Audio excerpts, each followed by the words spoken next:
Test 1, 2. Test 1, 2. Let's see how this looks. We are attempting to go live. And I'm trying to find the live stream. Oh, here it is. Right on.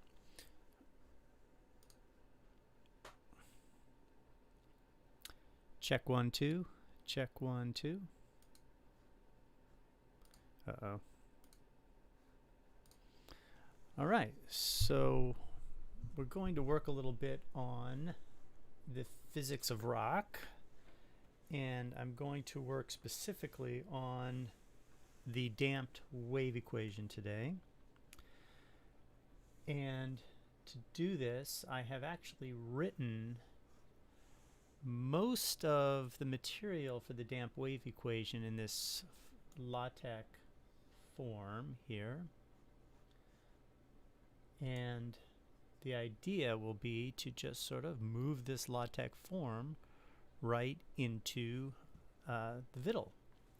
And with it being in the viddle, I should have no trouble just putting it right into the next video lesson. So this is the material, right? So the original material for the undamped equation was all this stuff, right? For example, this part here was the material associated with the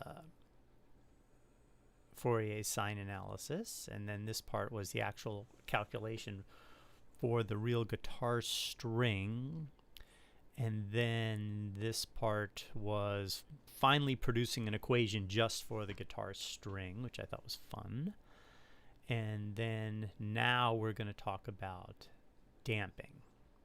And basically it's the same process again, which makes this easy. It's just fun because the differential equation that's relevant is now suddenly different. I have a pointer here that I should be able to use. Let me see if I can call that up. And let me also check to see. That's also so while we make this lesson, I'm not promising that this is going to be an exciting video, but we are going to kind of work through the lesson. I felt like I screwed up here. For example, I made the separation constant lambda, and of course it should be minus lambda squared. I have this thing where I don't want to make separation constants. I don't like the equations to get ahead of themselves. This always bothered me as a student because I would read some expression and they would say, in order to make it simpler later, we're going to do something. And in this case, what they would do is they would make lambda, the separation constant, minus lambda squared. And of course, that totally does help. It's incredibly helpful. But I kind of committed myself to not doing that and showing how it would go if you just did the obvious thing, which is just call the separation constant lambda. But, you know, the more I do this, the more I realize, boy, the presentation sure is easier. So I did include just a regular separation constant of lambda here, and then I almost immediately converted it to lambda squared based on the presumption that anybody who's watching this in detail, right, not the people who are watching sort of the compressed version that I'm going to put on the literal physics of rock video, but anybody who's watching who takes the time to go to the full video that I'm producing now would know that how to solve these two first order or these two second order ordinary differential equations quite quickly, and they would appreciate the fact that, gee, lambda, if it was lambda squared and that was a plus, it would be much easier. So I do end up flopping into it very quickly here, almost to the point where, you know, my little line in the sand about introducing the separation constant in the beginning is sort of absurd. And of course, this becomes doubly problematic when you do the two-dimensional equation. You end up with Bessel's differential equation, where, you know, a little foresight in the beginning makes it much, much easier to solve. Okay, so let's actually do the lesson. I'll just go ahead. Since I am live streaming here is always an experiment, right? I'm still not so good at it. I just sort of doing it at the same time to make sure that my skills are fresh with the system. I see that there are 2 people in the chat. Welcome aboard. Let's see who is there. It's Odium Abscondita, Otium Abscondita, and Bhavesh Sinha. Hello, guys. Thank you for joining. I like I said, I'm not promising any long, deep, and profound lesson today. We're just going to do the simple wave equation with damping, which is actually kind of interesting. I mean, it's although it's still pretty easy, you do get a nice, interesting effect when gamma is large. So let's just knock this thing out. First thing I should do is probably change to the reflector so we can see the iPad. Let's see if we can pull that off. And I'll fit that to the screen.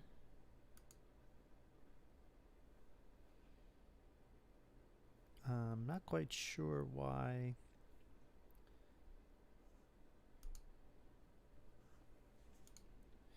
I'm not quite sure why it's not capturing the actual iPad.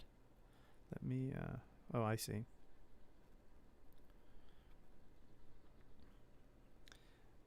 So I have to, in order to make this work, you have to put in a code. And now we should get it. So this is actually,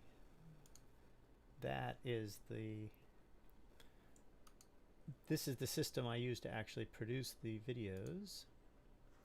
And now you can see it, and now I can turn off the other item. So the only thing that's present is the reflector.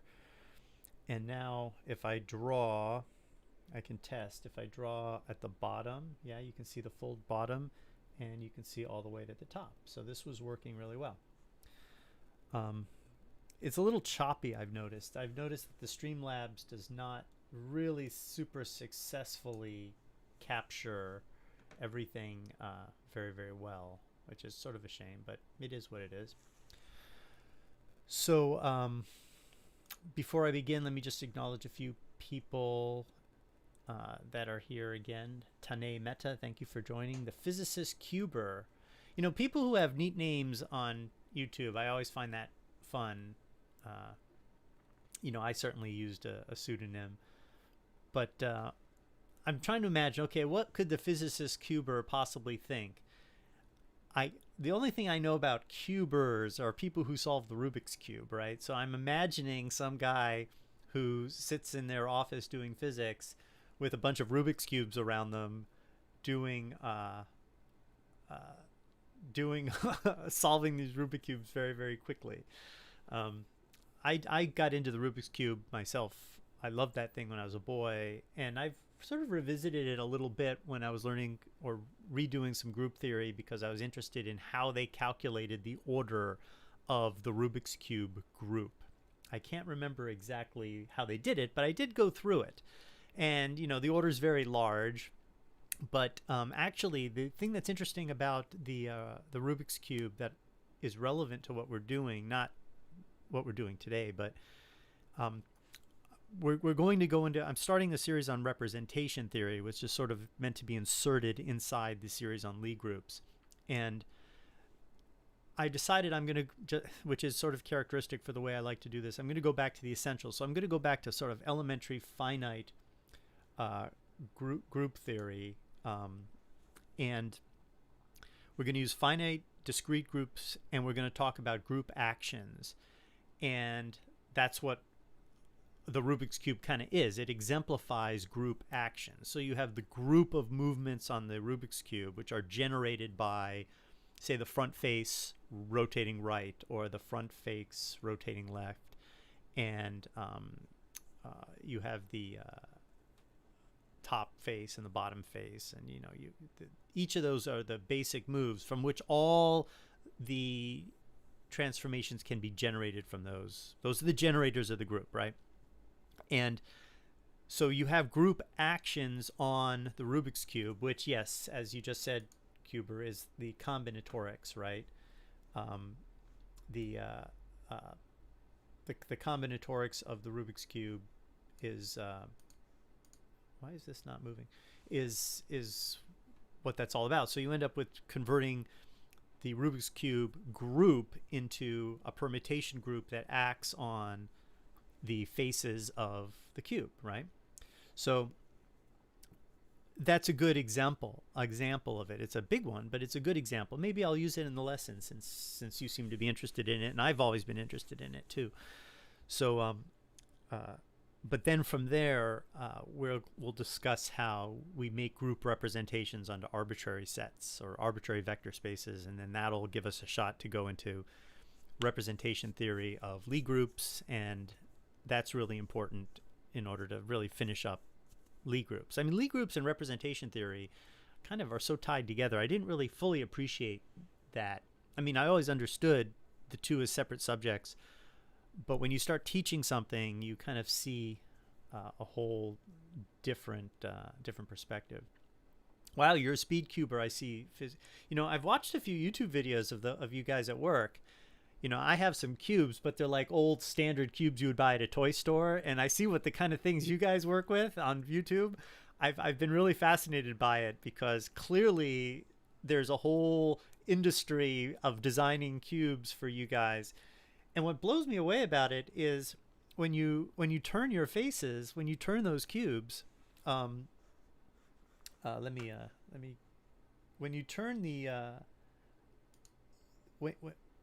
when you turn those cubes, it looks to me like you really you've got to nail it, right? I mean, I know I've used Rubik's cubes enough to know that it doesn't lock into position. You've got to make sure that the cube is fully aligned as a cube before you can make your next move. You guys are using like one finger, flipping the you know, executing a rotation with one finger, and it lands perfectly so you can do a rotation which otherwise would be locked if it wasn't perfectly aligned. That's the part that makes me always very impressed, which is really interesting. It's like my skill in music is just enough to really appreciate an amazing guitarist, right? Because I know how hard this stuff is. And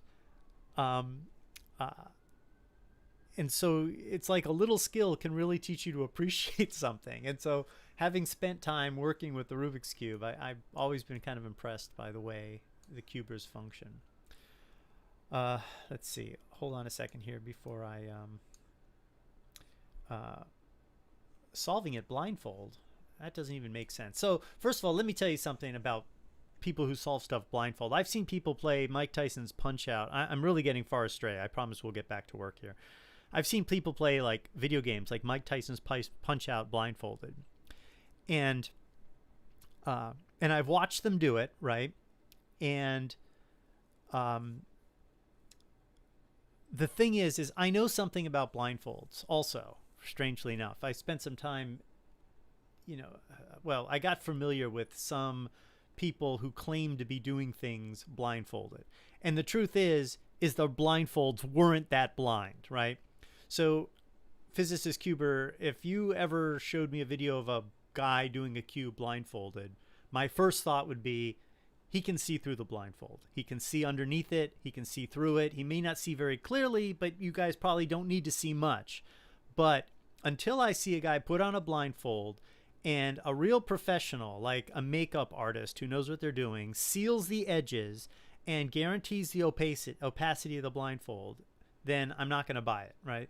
It's just, I'm going to have to pass on my commitment to believe in it. Now, having said that, if somebody did meet those standards and they observed the cube in the beginning, planned their solution, went blindfolded and solved it, I'd buy that. I would buy that. But I'm not going to believe it until somebody totally makes me feel like there is an absolute security in that blindfold. Okay, anyway, enough about that. But the point about the Rubik's Cube that's important is the representation theory idea, or the group actions, and the symmetry the symmetry group of the Rubik's Cube, and that should be something pretty interesting. All right, so let's go back now to seeing how we're going to do this. So what we're going to do is we're going to lay down the wave equation. Actually, I should have a pointer here that works better than this, but we're going to lay down the wave equation, and then we're going to do the separation of variables. I'll pay a little bit of lip service to how we separate the variables using the constant lambda, and then immediately transport to the constant minus lambda squared. Then we'll describe the two different solutions. This paper, by the way, is mine. I'm not obviously I'm not the guy who invented the solution of the damp wave equation, but here's the LaTeX over here. So I did rewrite these notes just so I would have them ready to roll here. We do the two solutions. We show the characteristic equation. That's what's new here. That's what emerges because of the damping term, this first order term here. And then we solve for the two roots, right? And we end up with, then we make another simplification, right? Instead of gamma, we call gamma 2k, which takes the root equation, makes it nice and simple. So that'll be easy. Then we go back, apply the boundary conditions, the standard boundary conditions on the spatial part of the solution, which gives us the exact same answer as we got in the wave equation. Let's see. Then we move on to we'll rewrite the two solutions down.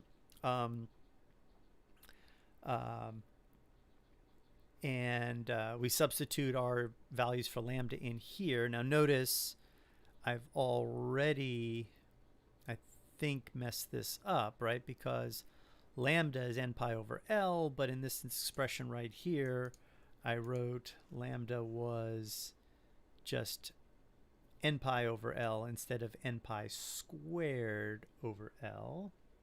So let me fix that. So that will be right here. This guy gets a left parenthesis and a right parenthesis. Let's see if that does it. I'm trying to fix this thing right here. Okay.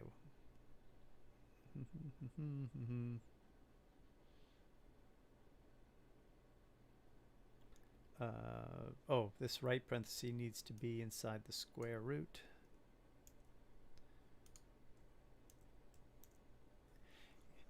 And I'm getting stage fright with my LaTeX. What's going on here?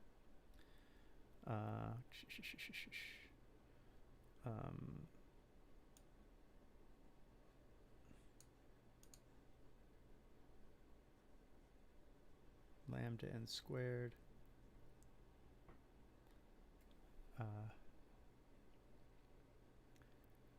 Actually, it looks it's going well. Oh, I see. I've got a weird square at the end of the whole damn thing. What's up with that? Where is that? Where is that? Minus. Oh, it's in the first term. Oh, I didn't get rid of it. I didn't get rid of it. I copied and pasted instead of cut and pasted. Okay, so now that term looks correct. And let's see, I got everything down here squared correctly. And so what's kind of neat is now the difference between this and the undamped equation is this expression here for the t has these two exponentials.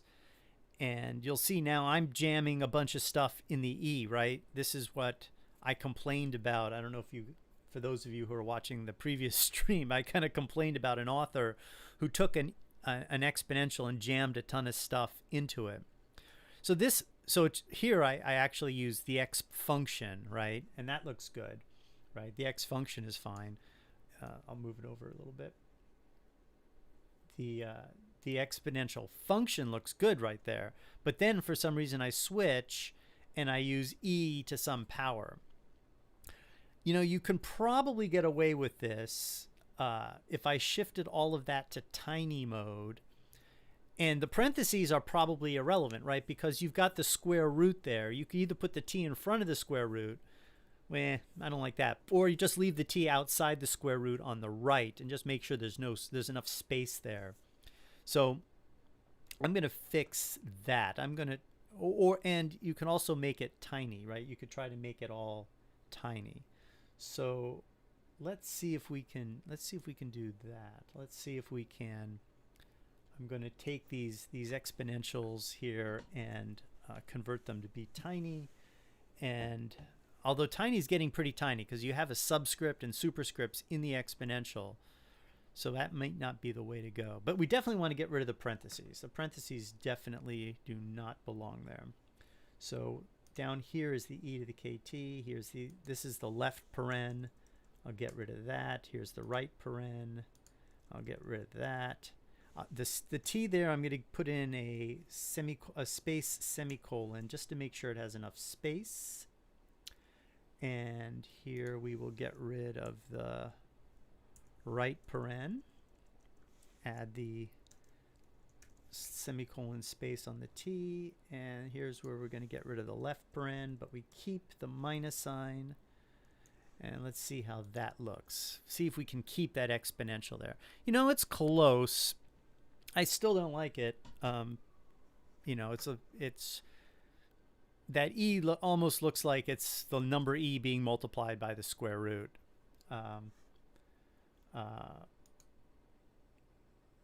So maybe I could do tiny. Maybe that's what I could do. So let's see what that looks like.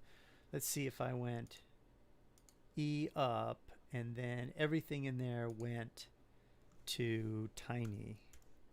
I think that's all I have to do is just go the word tiny, and then everything in that paren ends up being tiny. I think that's the way it works.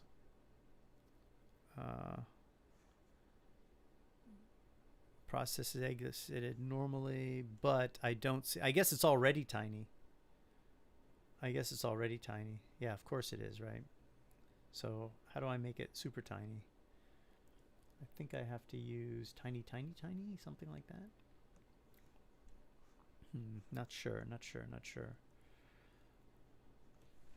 Well, I think what we'll do is I'll just abandon it altogether. I mean, there's no point in worrying about it, right? I mean, it just shouldn't be done in general. So I'll just go back to the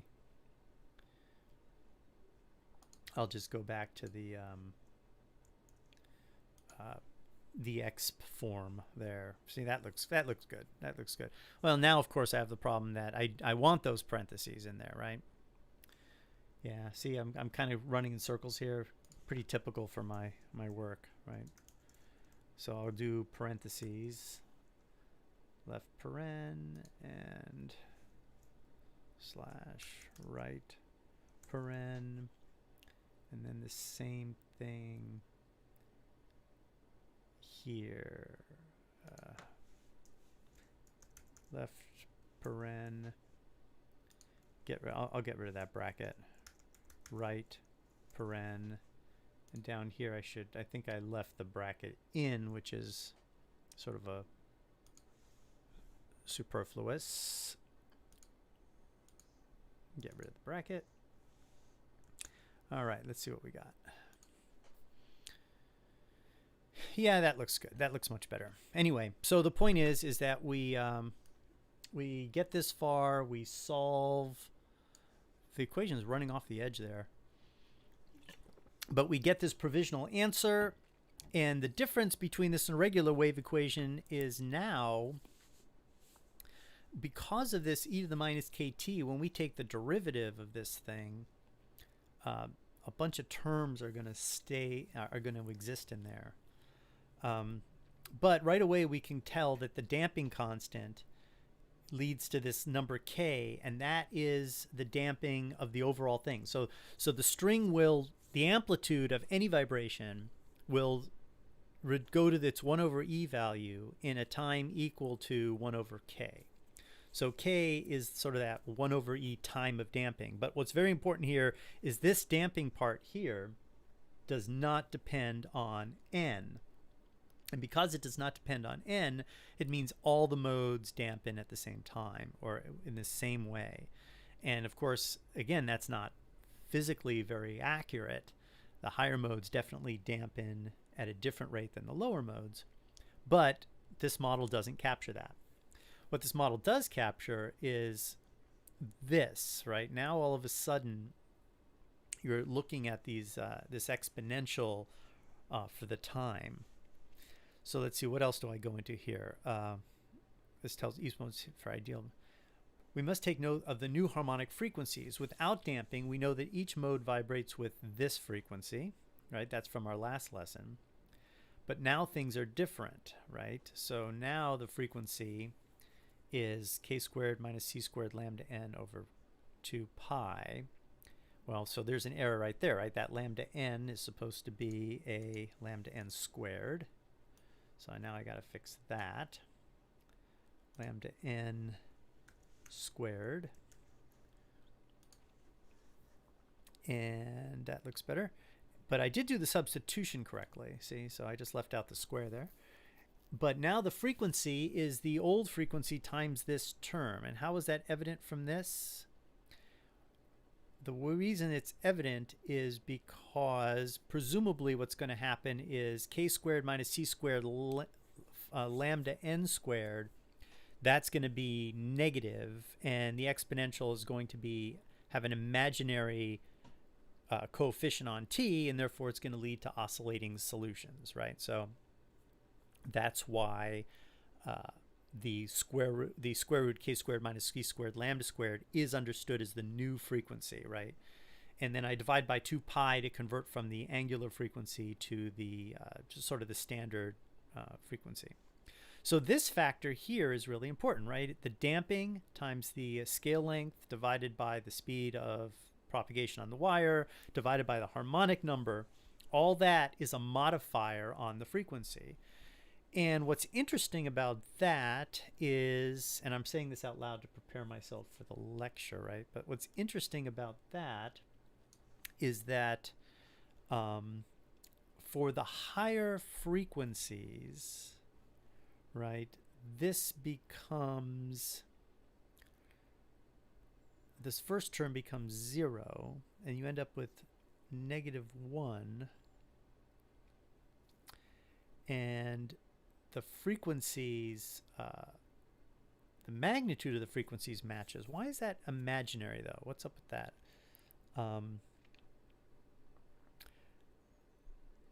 Oh, well, let's see. So for lower frequencies, this has the possibility of being larger than 1. Although, let's see. So the nth mode is no longer linear in n. No longer does the string have overtones in the form of the harmonic sequence. This is inharmonic, right? The circumstance when this number is 0, that's true, right? When this number here is 0, then the new frequency is 0. And of course, what that implies, if this number is 0, what that implies is that the damping is so strong that the string doesn't even vibrate, right? The string just, that mode doesn't vibrate. That mode just immediately goes right to rest. And that is most likely to be 0 for lower values of n, where this can be large enough to subtract from 1. For very, very high values of n, you know, that term is going to be 0, so that'll be a negative 1. I'm a little worried about the negative sign. I don't remember how that works. If we turn, so we see that it's oscillatory only when k squared minus c squared lambda n is less than 0. There's my, I keep screwing up with that lambda n. It's got to be lambda n squared. Lambda n squared. Oscillate only when lambda n squared is less than 0, right? Right, so I got that down. And let's see. I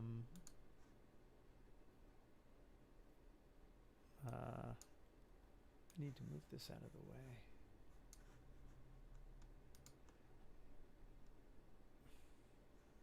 I'm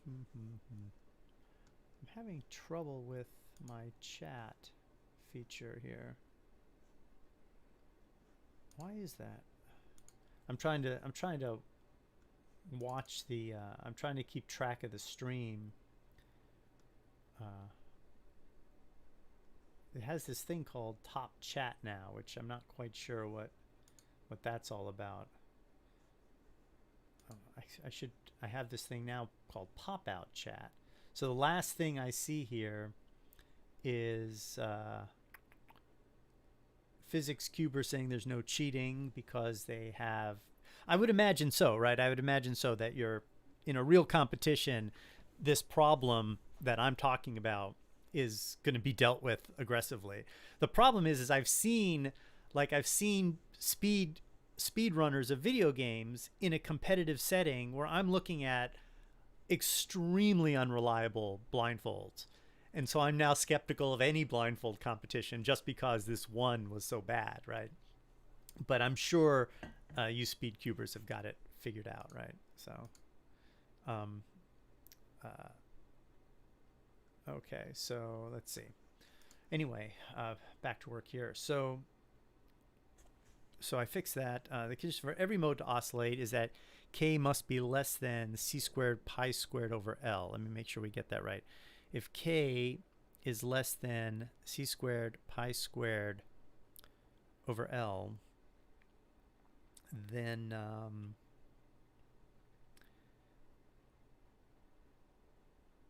actually, I think it's got to be k squared less than c squared pi squared over L. So c pi kl has to be greater than 1. This critical point to recognize that oscillations will only happen for those modes where fn is imaginary.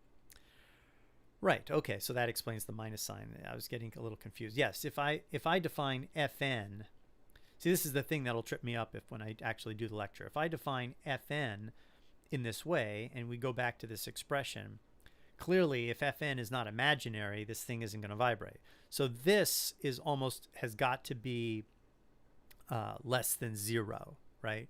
And if it's less than 0 for every mode, that means every mode will oscillate, right? As opposed to just immediately damp to 0. So there are two types of modes, basically. There's modes that oscillate and modes that don't. And for every mode to oscillate, this always has to be imaginary. Well, when is its chance to be imaginary the least? Well, when n equals 1. Okay, so when n equals 1, then the damping constant k must be greater than c pi divided by L.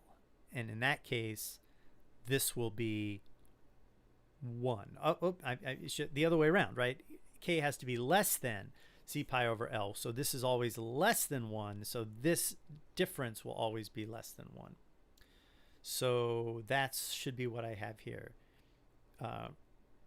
K less than c pi over L. Okay, so I got that right. So the harmonic frequencies shift, right? And that's sort of the lesson here. That's the big takeaway, is that the modes of vibration are no longer the musical harmonic series, or the classic harmonic series that's known to, to the ancient Greeks, I guess.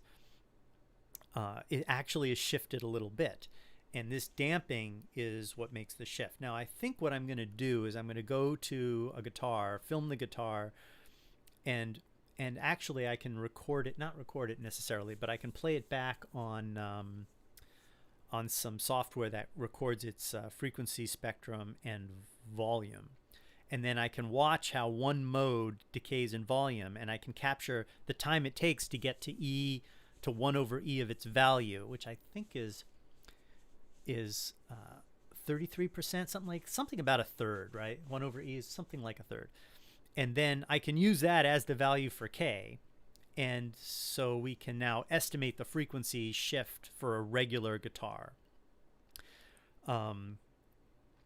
Okay, so then here, here I put this in. Now notice again, for some reason it doesn't feel as bad here as it did up here, having the exponent. Somehow I'm okay with it. I think I'm okay with it because here it reads really well. So it kind of tells you, this is interesting, right? Right here, putting everything in the exponent of the letter E is very clear, right? It's very obvious that this is e to the 2 pi fn t. The 2 pi is there to convert the frequency to an angular frequency, and it all looks good. So because it looks good there, it looks a little bit better there, although the parentheses are still a little much. So let's get rid of those parentheses. Let's get rid of those parentheses in the exponent here. We do not need those parentheses, but without the parentheses, I definitely want to make sure we have a bit of space on the t. So here's the other parentheses, get rid of those. And here it is, get rid of that. And put a little space on the t. All right, looking good, looking good. Uh-oh. What's this all about? I do not like when the Mac gives me that thing unexpectedly. Okay, yeah, see, that looks really good. Let me put it back on the screen here. That looks really good. So I can actually live in this case with it. Why did it look so bad up here? What was the difference? Oh, I can't. I fixed it so I can't see, but it is the same thing. It's literally the same thing.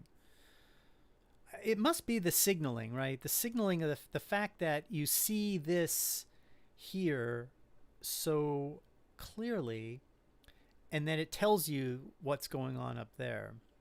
But that right up top does not look so bad to me. So okay, all right. So I'm happy with that.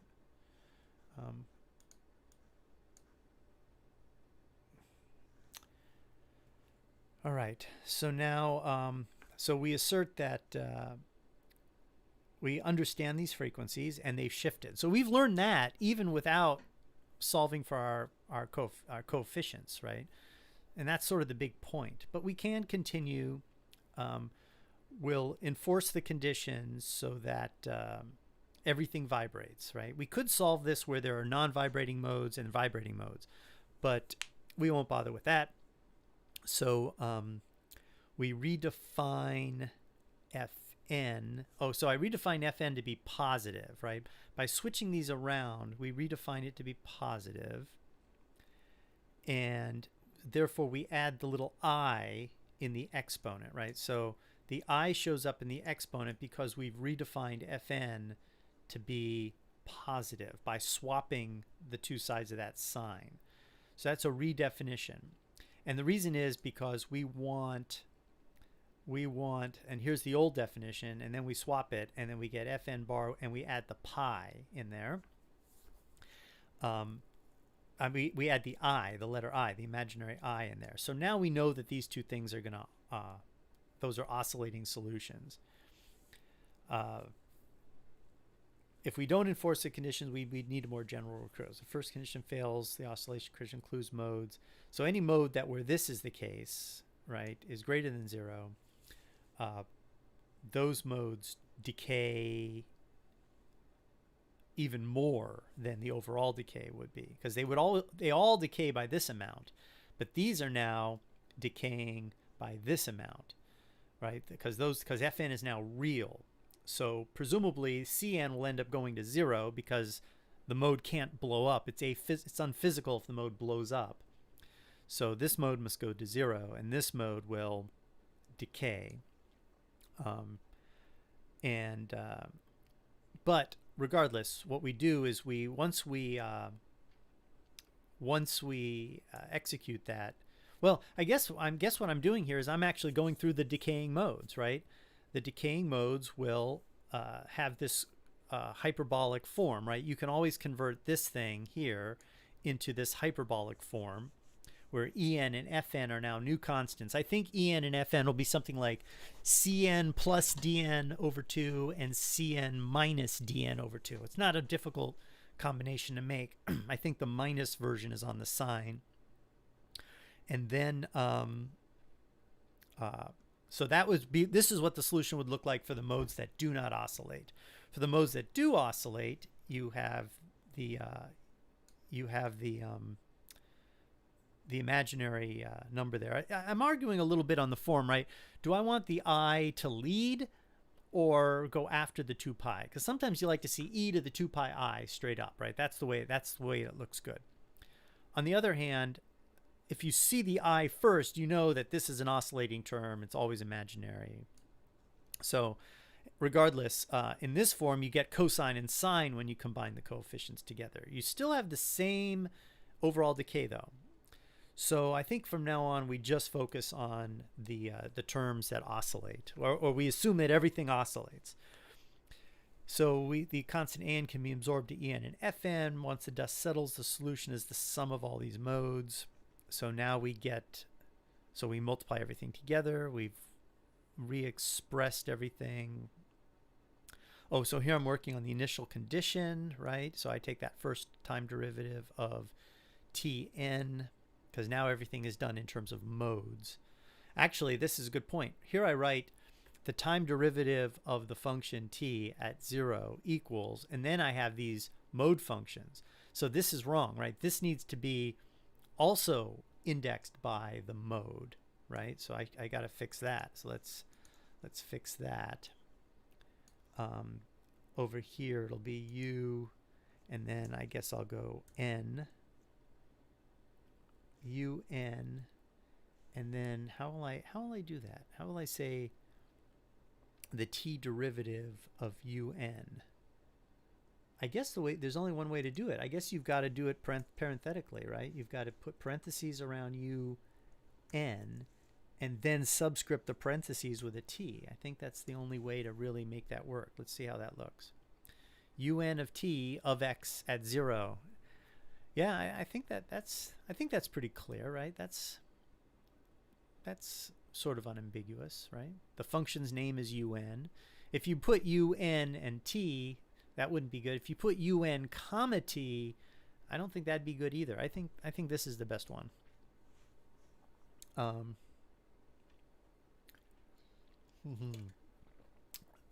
Let's see. All right, let me take a break and check into the chat.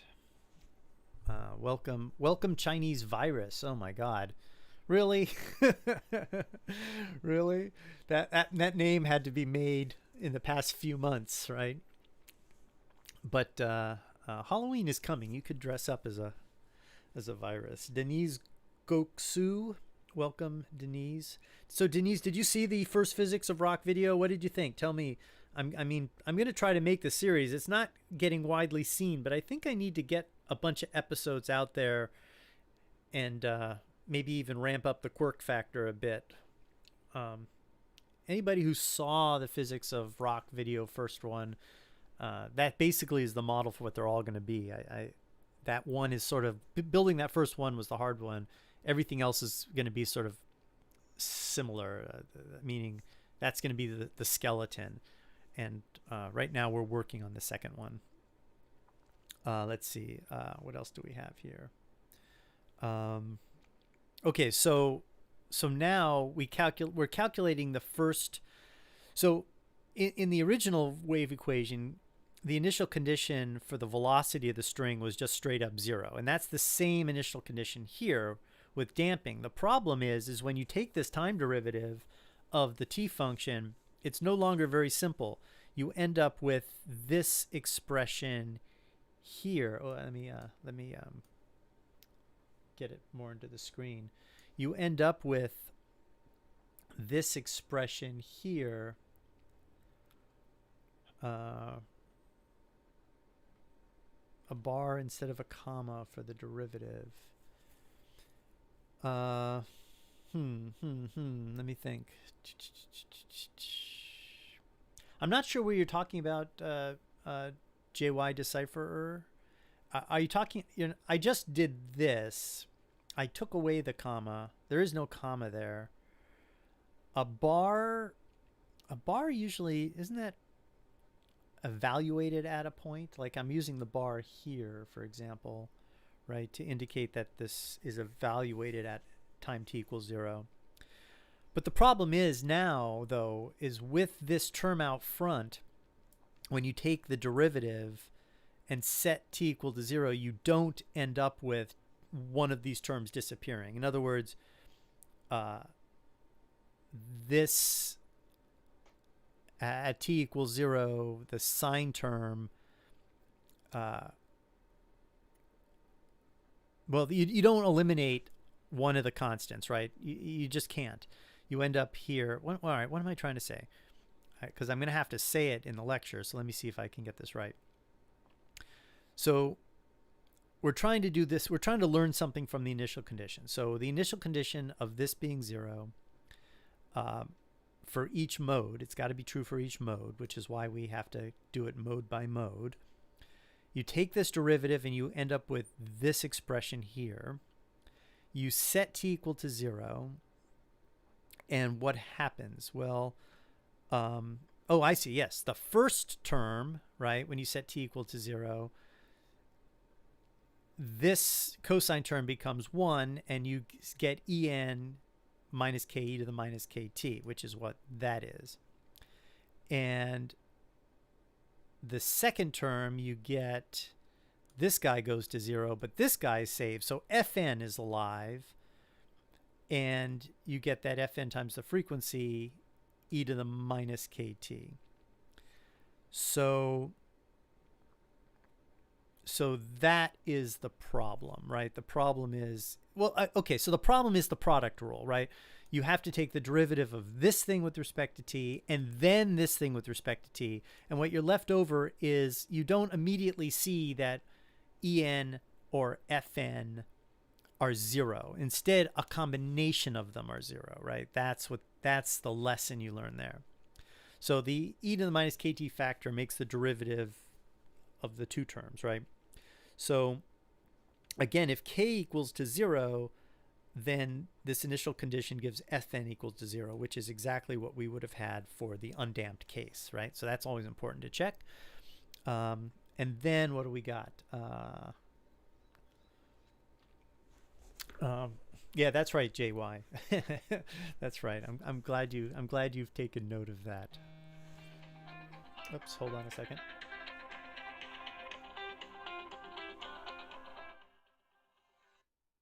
Hello.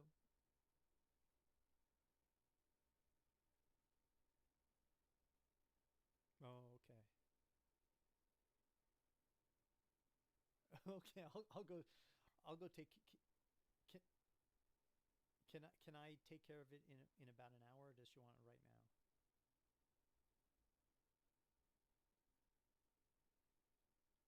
Yeah, yeah.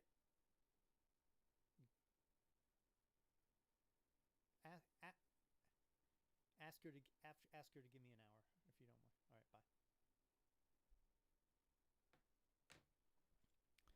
Oops, sorry about that. Okay, so then we got this mode down. So now the initial condition give coefficients en in the same way as the undamped wave equation. So we know the Fourier sine series, and that actually is the exact same. I think it's the exact same Fourier sine series. How's the volume here? That should be the exact same Fourier sine series as we got last time, right? That was all completely dependent on the initials condition, and all those modes are the same. For the spatial modes are the same. So so once that problem is, so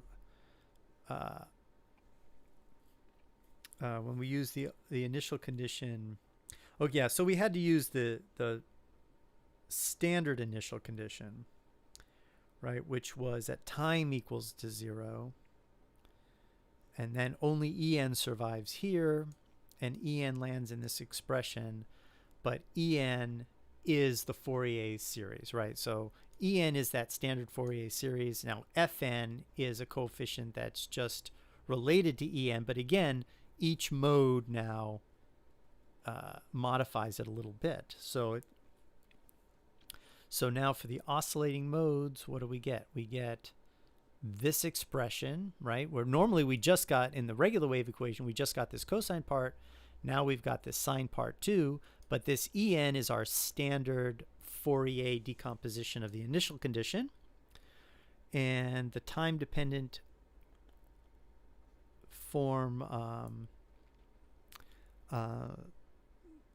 here's the non-oscillating mode. The time-dependent part of the damped wave equation is more complex than the undamped equivalent. For the non-oscillating modes, it's really the same thing. You just end up with these cosines in there. And this, well, in both cases, the argument of the trigonometric functions or the hyperbolic trigonometric functions are real, which is kind of why we do it. We do it because we like to have real numbers everywhere.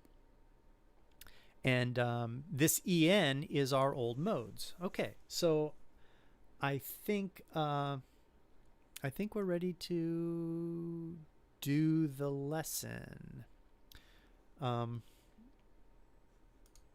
Let's see.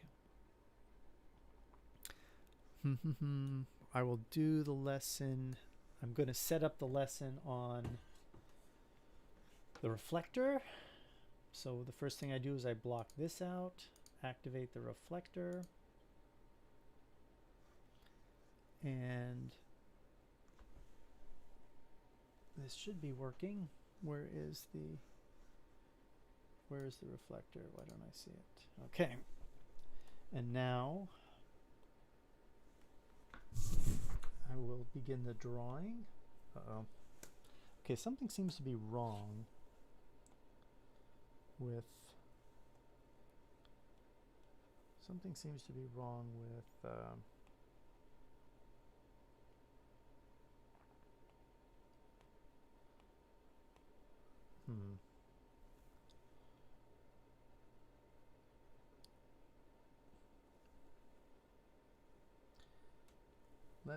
I think I need to fix this thing here. Hold on.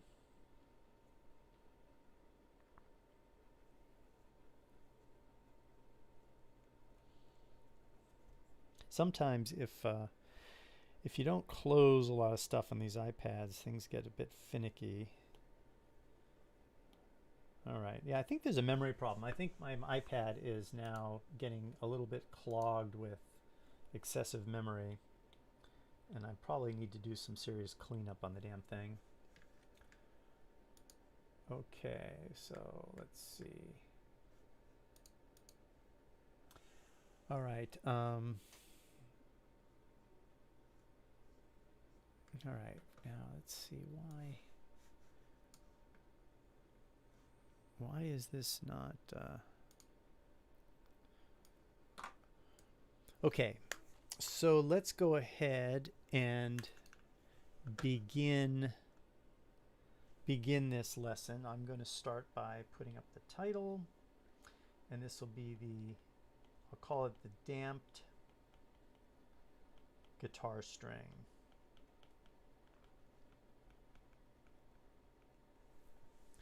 All right, and then with the damped guitar string, we are ready to begin. I better put up my notes here so I can see what we're dealing with. And some space. Check 1, 2, check 1, 2. All right, this lesson we are going to talk about the damped guitar string, right? Last time we did an expression for the undamped guitar string, which resulted in a very clean, very simple wave equation that looked like UTT equals C squared UXX. And here I'm using a notation that's a little more compact than we used in the previous demonstration, right? So UTT is the second partial derivative of U with respect to time. UXX is the second partial derivative of U with respect to space. U is always understood as a function of the distance from the nut, and that's what X is, and the time after the pick release, that's what T is. The distance from the nut, the time after pick release, but we're going to suppress that because we just understand that U is that formula, that function that has those two pieces in it. And we also remember that c was the propagation speed of the wave along the guitar string. And that was great, and it works really well. And one of the reasons it works well is because the damping of the string is relatively slow compared to how rockers pick, right? Rockers will pick routinely quarter notes at 120 beats per minute, and as we said, that's 10 oscillations. So we're going to try to get a sense of how damping would affect the physics of a guitar string if you just sort of let it go and you went for maximum sustain on your guitar, right? What would you get? So the way we implement damping is we add a term to the wave equation. We add a term that is almost always written as gamma partial u partial t, which would be minus gamma ut in the more compact notation. And what this is saying is that there is a force that opposes motion that has a certain strength that we characterize by a number gamma, and we'll have to learn how to interpret what this number means as we do our work. But so we'll keep an eye on that to understand how do we figure out what gamma is, because in the end we're almost doing an engineering calculation here, right? It's couched in the terms of physics, but this is almost an engineering calculation because we're looking for numbers relevant to a guitar string. Like, you know, I think in the last physics of rock we used power slinky strings. So we're going to try to figure that out. We're going to try to really figure out what gamma actually is for a guitar string. But this tells us that this force opposes the motion. So remember how our design was, right? We started with the nut, right? And then the string had some shape that we were able to calculate. And then over here is the bridge, right?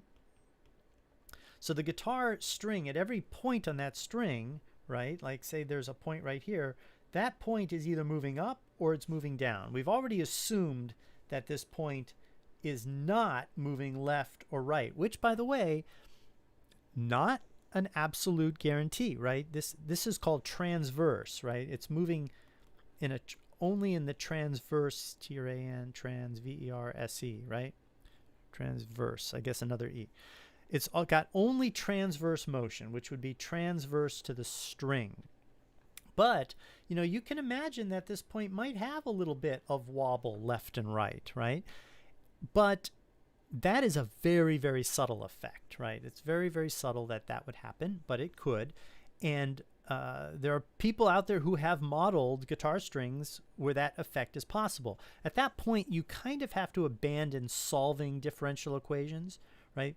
Writing it down in the form of a straight up clean differential equation like this and solving for an answer, that suddenly becomes harder to do. And to get these transverse expressions in there, what you have to kind of do is you have to think of, and when I say you have to, one way of doing it, as I should say, is you think of the guitar string as a lot of points, and the points are connected by springs, right?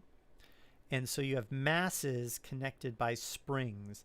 And when you do that and you model how that structure ultimately moves, now these masses can engage in longitudinal vibrations as well.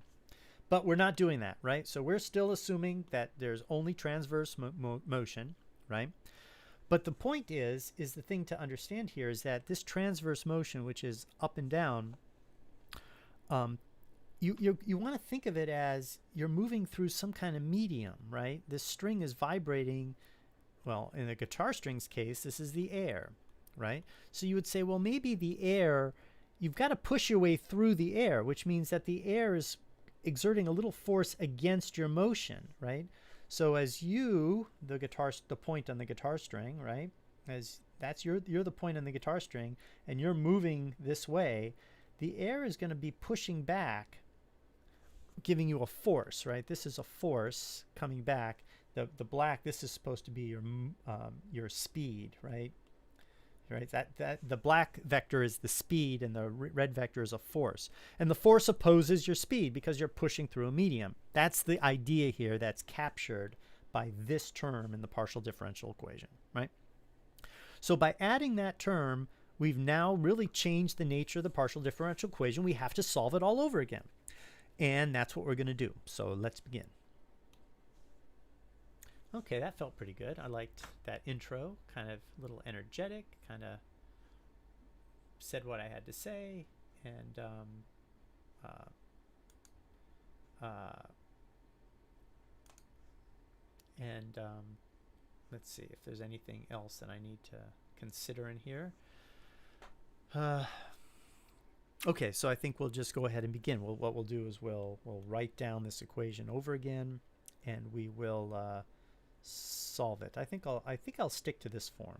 I like that form, so I'll select it, and copy it, and I didn't notice that you could see that. It's interesting. I feel like you should be able to see when I select something, but I'm not seeing that show up for some reason. But you can see when I paste it and when I move it, but you don't see the selection keys for some reason. I just assumed you'd see everything. I guess this thing knows, this thing understands about how that works.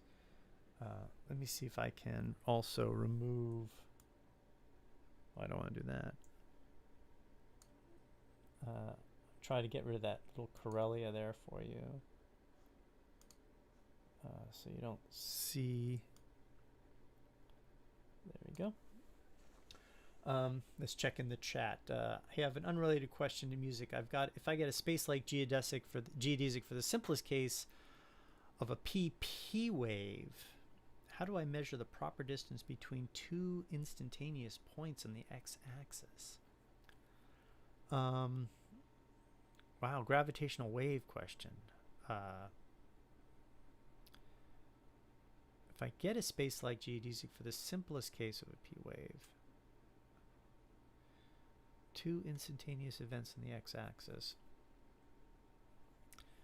So, and obviously we're talking about two instantaneous events in some reference frame. Measuring the proper distance. I gotta say I'm not following the question, and I'll tell you why. Right, the gravitational wave is giving you some kind of space-time, and you've presumably are working in that space-time, and you've calculated a geodesic in that space-time. So there's some free-falling object in the space-time of a gravitational wave, and at some point you are examining a certain space-like geodesic, and you're asking the question, how do I measure the proper distance between two events on the space-time that have the same time coordinate, right? And apparently, evidently, they also have the same x. They have the same z and y coordinate, which would be 0, right? So presumably, you have the metric for the space-time, and you have the coordinates of the 2 points. The proper distance is the geodesic distance between the two, I presume is what you're meaning. It does just seem like, well, if the geodesics are parameterized by proper time, then that's your answer, right? It's the proper time distance, the proper time difference between those 2 points. So it could be very easy. If you really have the geodesic parameterized by proper time, or by time, well, by proper time, I guess you would have to, then that proper time distance is your answer. Although I gotta say, I guess I'm trying to picture all the different possible problems you might be trying to solve.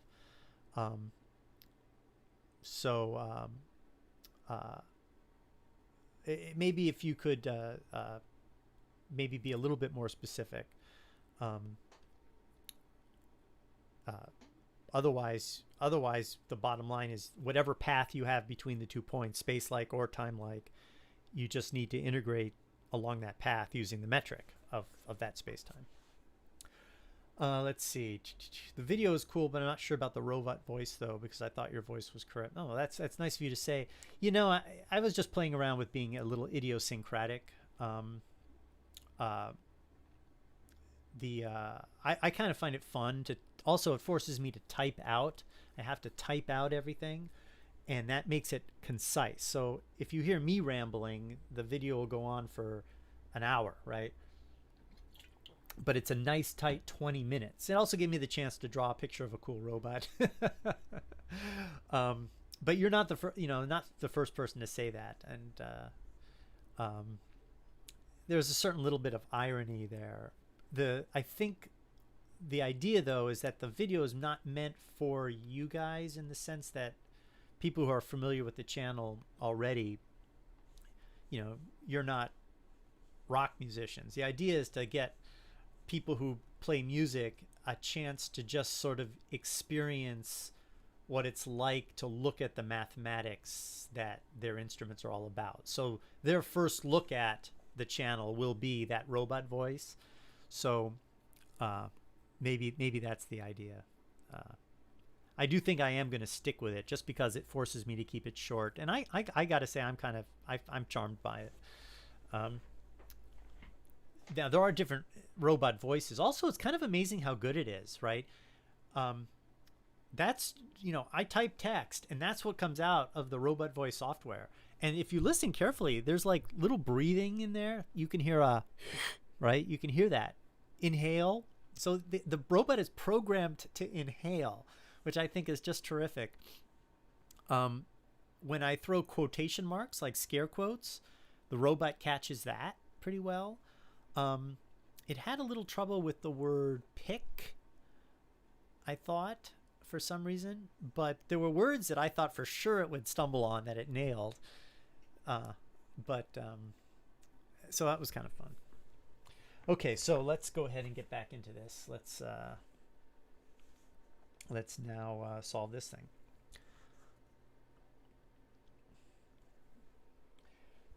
So to begin the solution of the damped wave equation, we use the exact same process that we used for the undamped equation, which is the separation of variables. And we presume that the dependence on space and dependence on time live in two different functions, and that the final answer is the product of these two different separated functions. And by taking this guy and substituting it into here, we can generate two ordinary differential equations. And those ordinary, well, first of all, the straight substitution is going to look like this. X times the second time derivative of t is going to equal the speed of propagation squared times the second space derivative of x times t minus gamma x times the first space or the first time derivative of t. And now we say, hey, is it possible to get all the time on one side and all the space dependence on another? All the time dependence on one side and all the space dependence on another.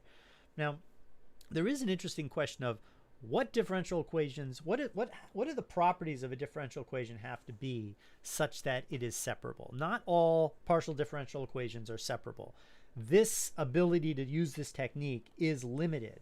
And we're not going to go into why or when or what the conditions are, but understand that this is a technique that applies for the ones we're going to talk about, but does not apply universally, right? So the next step is to do this separation. And let's see, I get 1 over c squared times this second time derivative divided by the overall time function, plus gamma over c squared times the first time derivative over the overall function. And then that's the left side, and then the right side is the second space derivative over x, right? And here we have done it. We have actually separated all of the time dependence on this side and all of the space dependence on this side. And what that means, and I'll run through this again, but what that means is that this particular combination of time derivatives and the function t, all of the time dependence must disappear here, because as time moves on, if this changed, This can't change when time moves on, but this equality is always going to be true. Ergo, the time dependence must go away, and likewise the space dependence must go away. And so they must both end up equaling a constant. And we could call that constant lambda. Now, if we call the constant lambda, that would be the instinctively natural thing to do. It's a constant, it's a number. We don't know what the number is. Let's just call the number lambda and push on. But we kind of know how this whole thing is going to turn out. We're going to turn these things into ordinary differential equations, right? That's our goal. So if we kept lambda in there in this form, what would happen? Well, first of all, we can separate the two equations, right? That's the important part, right? I can now take this equation and I can move it over here, and that's a totally legit equation, and then I can set this equal to lambda, and now I have two ordinary differential equations. Now notice this was a partial differential equation, a PDE. And a partial differential equation, that's almost all of physics is driven by partial differential equations.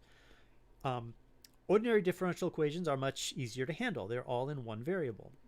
And so now we have two ordinary differential equations. And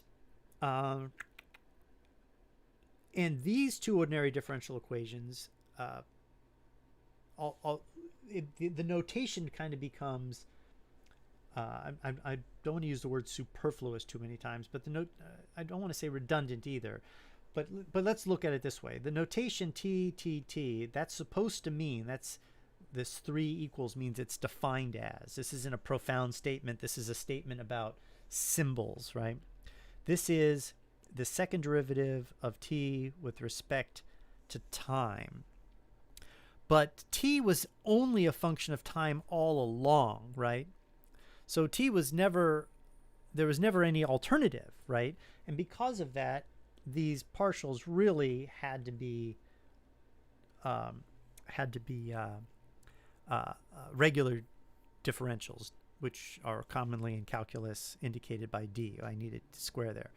But up here with u, right, u is actually, u is known to be a function of x and t. So when we specify its derivative here, we are talking about the partial derivative of u, right, with respect to x. So the notation there is legit. But once you do this, you have to understand that these are just ordinary derivatives, not partial derivatives. And you know, there's another school of notational thought where you go, where you can say that t is t is actually, you write it with 2 dots on top, and x is written with primes. So, but we're going to stick with the subscript notation.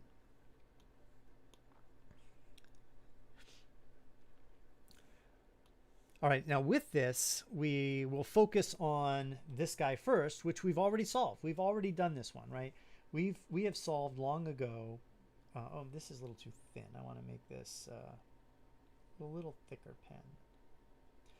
We've already solved this guy a long time ago, and you know, this differential equation becomes x minus lambda x equals 0. And this is where we say, hey, look, we know how to solve ordinary differential equations. We've seen second order linear ordinary differential equation. You know, to use all of the sort of library of information we have, it sure would be nice if this looked like x minus lambda squared, plus lambda squared x equals 0. That we can solve by literal inspection. And we have the right to do that, because if we just make the separation constant minus lambda squared, right, instead of lambda, it's an arbitrary number, right? So we are forcing it to be negative, but if lambda turns out to be imaginary, then that thing can be positive, right? So we don't really lose anything by defining it as minus lambda squared, but we get the benefit of having our partial differential equation look like the easy form we're used to seeing. And the same is true for t, right? If you blow up the differential equation for t, you get t let's see, plus gamma t first derivative plus, what do you get? You get c squared lambda squared t equals 0, right? And that's, again, an ODE that we know how to solve. It's not as trivial as this one. Like, this is like the first ODE you learn, right? This one is like the second ODE you learn. But we do know that we can solve that almost by inspection. And so it's much nicer to choose lambda early on to be minus lambda squared. Okay, I paused the video, so I think I got pretty far.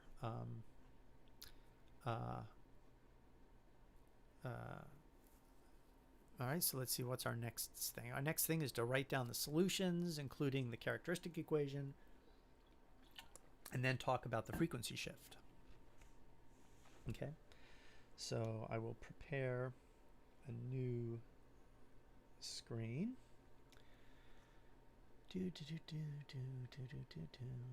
Okay, so the new screen solution will be, let's see, we'll do x plus lambda squared x equals 0. And okay, right, so that one's, and then I guess I'll write down the other one, t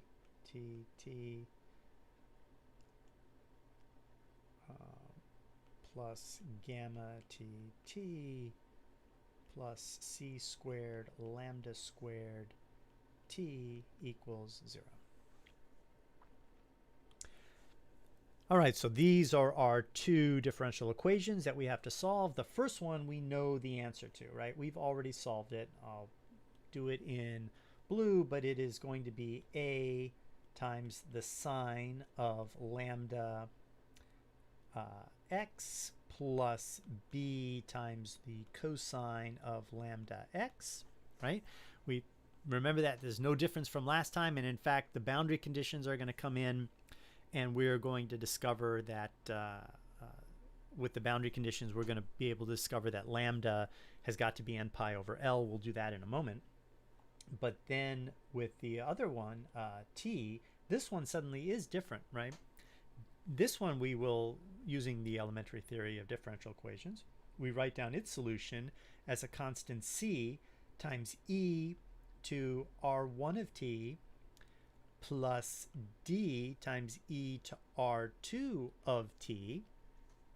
And r1 and r2 are these important numbers that solve the characteristic equation r squared plus gamma r plus c squared lambda squared equals 0.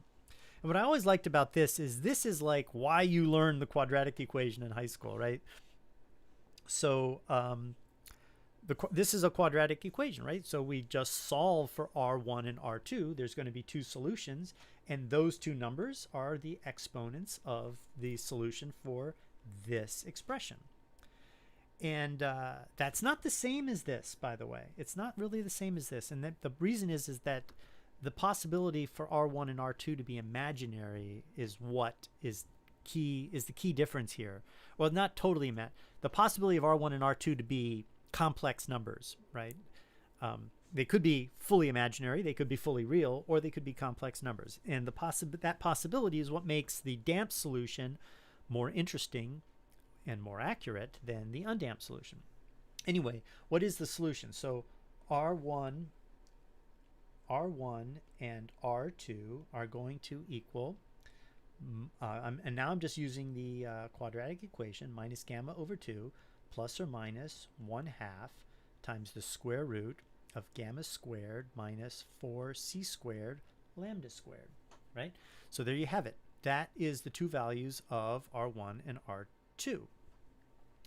Now, this is another place where we start cleaning up the mathematics so things are a little bit neater. And it turns out cleaning up the mathematics very frequently is not only a good idea, it actually gives us some kind of insight into what's going on. So this expression, although perfectly fine, it's a little bit unwieldy given the fact that gamma that we chose in our original differential equation, well, I guess that ends up here. But in the original differential equation, gamma was this damping term, right? And it's very important. It shows up in these, now this damping term, right? First of all, notice that the damping term did not show up in the spatial part, right? Lambda, if we remember how this works, lambda is going to be dependent on the boundary conditions, but gamma doesn't have an opportunity to show up anywhere. Look, only thing that shows up here is lambda. Gamma shows up in the time part side. And what's really important is it shows up quite significantly in this time part. So, but gamma was just a number we picked for our equation. So if we decided, hey, instead of calling gamma gamma, we defined it as 2k, right? So if in our very first equation we had written u t equals c squared u x minus 2k ut, right, instead of minus gamma ut. If we had put a 2k there, right, then what would have happened? Where would we be sitting right now? Well, we would be, let's see, I'll do it in blue. Gamma, this would be a 2k, right? This would be 4k squared, right? And so you would end up with minus k. This 2 would go inside the radical as a 1/4, right?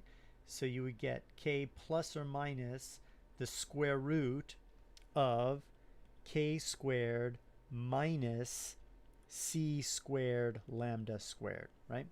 So we would end up with R1 and R2 equals minus k plus or minus the square root of k squared minus c squared lambda squared, which is arguably a little bit nicer to drag around than all of what that would have been, right? With the 1/2s everywhere. Let me make sure I got that right. Just sort of checking my notes. Yeah, okay. So now we know the two solutions for the separated damped wave equation. We know this solution and we know this solution, and we know these are known numbers. R1 and R2 are known numbers.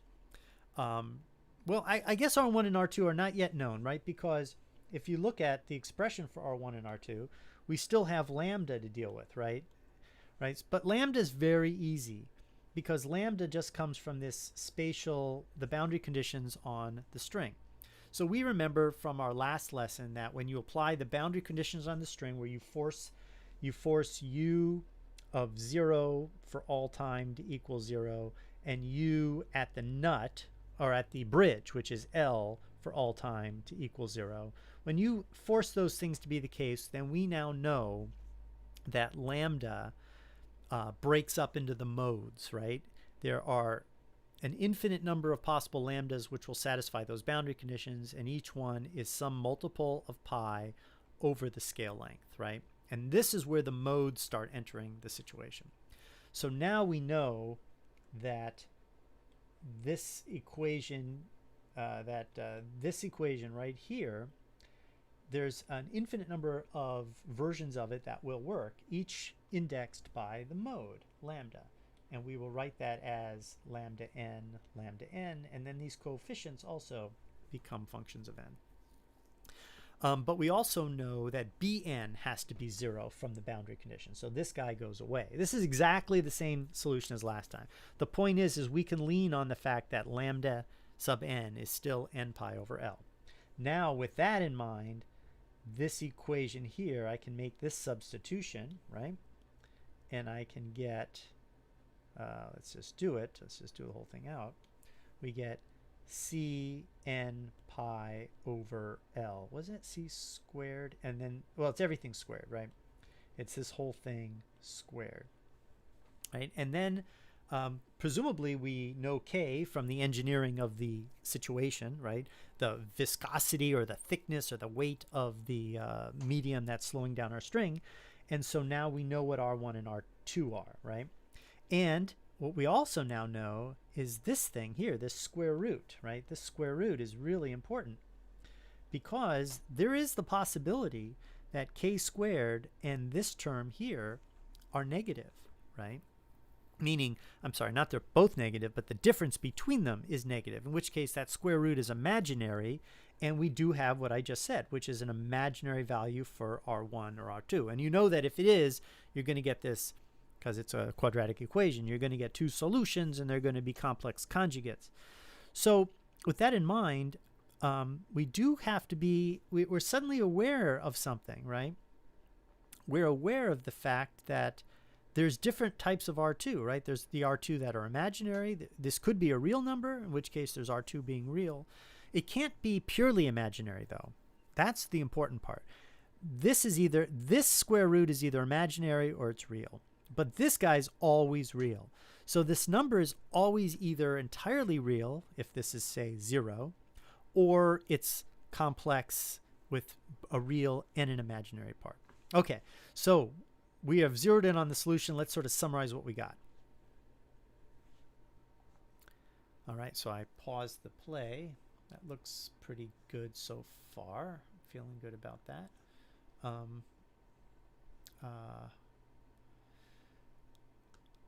Let's see, what'll I do?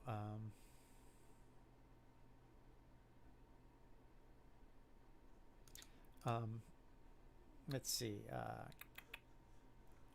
This is just so annoying, the way this screens work. See, Eventien, I'm just checking in the chat. I would parameterize a space like geodesic by parameter distance. So I guess it would just be the difference in the parameters of the two events. If it's a geodesic, yeah, right? If it's a geodesic, that's that's right. Maybe I'm confused about how to fix UV coordinates. Right. I can't comment on the second part, but yeah, if you have a geodesic, the geodesic distance between two events is, you want to think, well, I got to admit, the space-like part is the part that's kind of tripping me up a little bit, because the way I've always thought about it is sort of the more common elementary circumstance, where you have two events with a time-like geodesic. And the idea is that if it's a geodesic, you can imagine somebody free-falling between the 2 points, and they have a clock. And the time on that clock is their measurement of the space-time interval between the two events. Ergo, that is the geodesic distance is the same as the proper time between the two events for a free-falling observer that goes between the two events.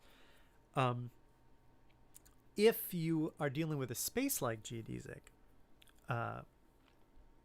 the logic, I'm pretty sure the logic is exactly the same. It's just you can't talk much about a physical observer with a clock, right? It's now more of a non-physical observer with some sort of pure yardstick, I suppose. But regardless, the space-time interval between any two events can be calculated like that. And if it's a geodesic, then see, the difference between being a space-like geodesic and a time-like geodesic is you can't imagine an inertial observer falling between the 2 points. You've got to imagine something else. And I'm not sure I've thought a heck of a lot about the implications of what that is. But so the parameter of a space-like curve isn't the proper time of any body, right? So that's the part that's a little bit tripping me up here. So I'd have to think about that just a little bit. I'm sure the parameterization, just because it's not the proper time, as long as the units are in centimeters or meters, I think it should work out. But anyway, yeah, I'm a little bit curious now. I have to go back to my gravitational wave things too, because that's not something we talked about in the lesson, so it's not something I reviewed as closely as I probably should have. Okay, all right, so where are we? We've covered this. We're about to talk about the frequencies. Okay, so so I am going to now write down the two solutions together. All right, so let's do that. Let's write down.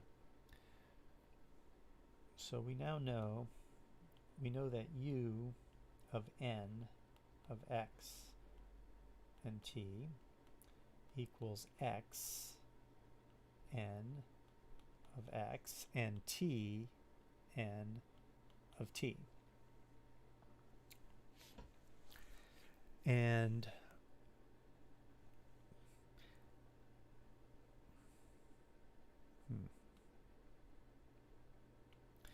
all right, so we still know that now our solution's been broken up into modes, and the nth mode is going to be the product of the nth, we'll call them harmonic, but we really should change the word. It's not really harmonic anymore, because the word harmonic literally means that it's one of it's a member of the harmonic series. Well, when you think of it in terms of music, at least.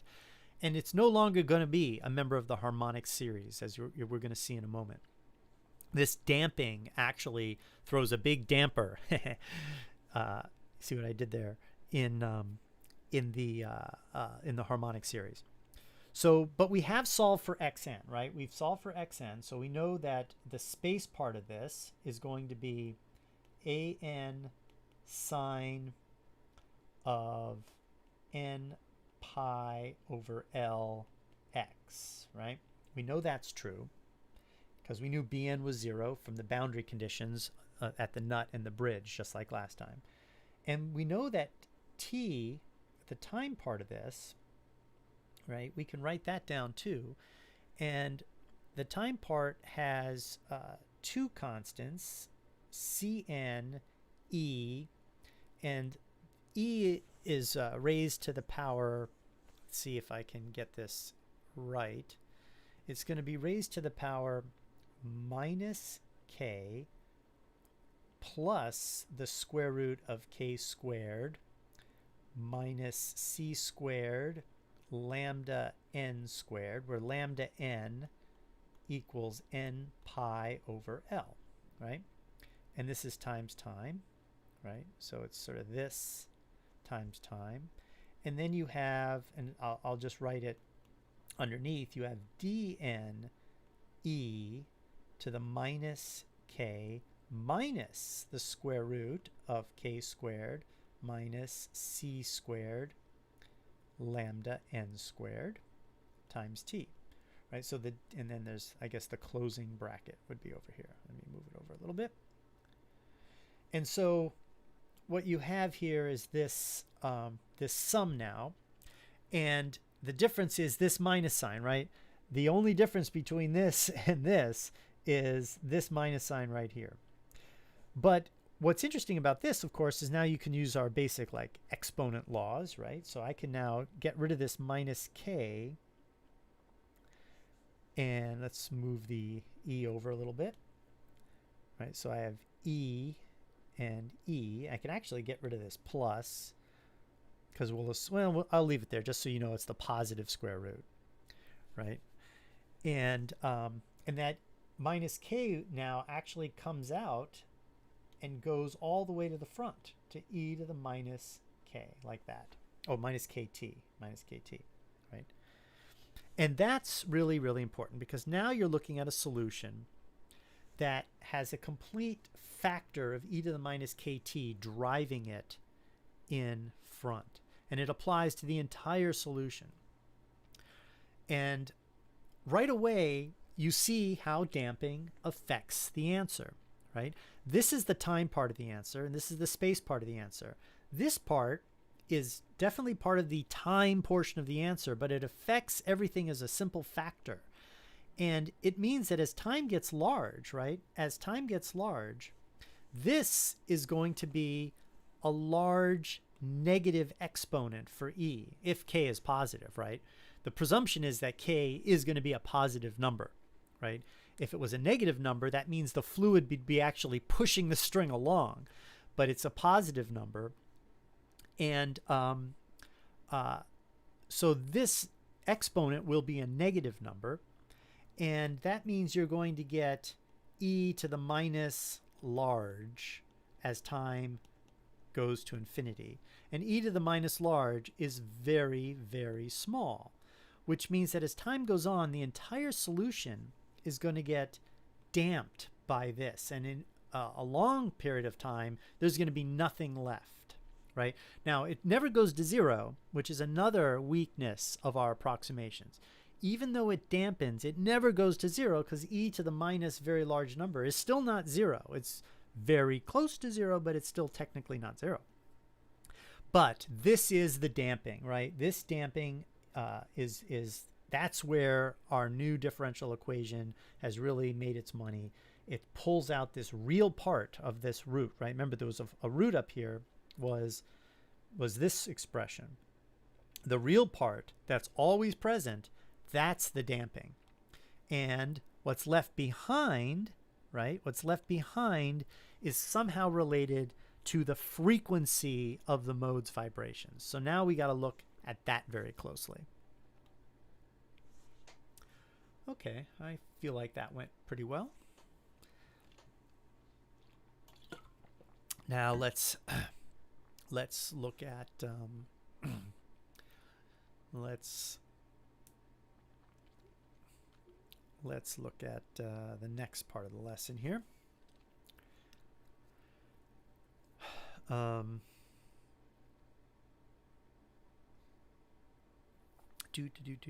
Let's see. All right. So to do this, let's focus on this time, what's left over from the time part of the expression. I'm going to rewrite it. So we will rewrite it as Cn e to the square root k squared. You know, I probably this would be a case where dropping the thickness would actually help.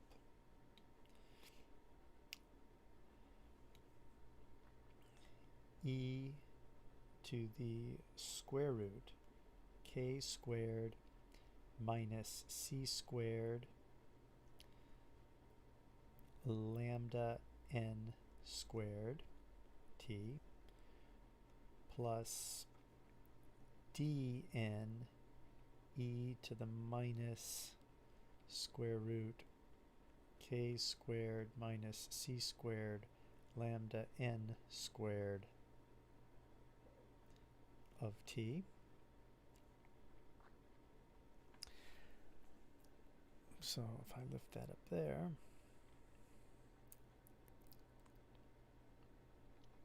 okay, all right. So here we have it. This is the time portion, just the time portion of our final solution. This is what ultimately is Tn of t, right? The nth mode of the time portion of the nth mode of our vibration. Now, the only way this can oscillate, right? The only way this can be an oscillatory solution is if these numbers here are in fact imaginary, right?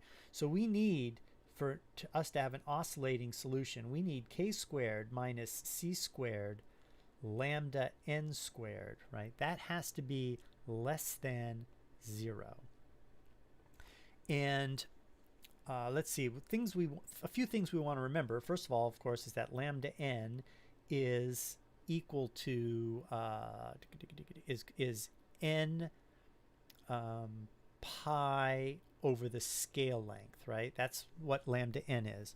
So I can just replace this right away with n squared pi squared over L squared, right? That's important. And the other thing we want to remember is that the frequency of oscillation for the regular undamped case, right, it was equal to n, the harmonic number, times the speed of propagation c over 2 times the scale length. And if you remember, c was defined as, let's see, the square root of the tension on the string divided by the mass density.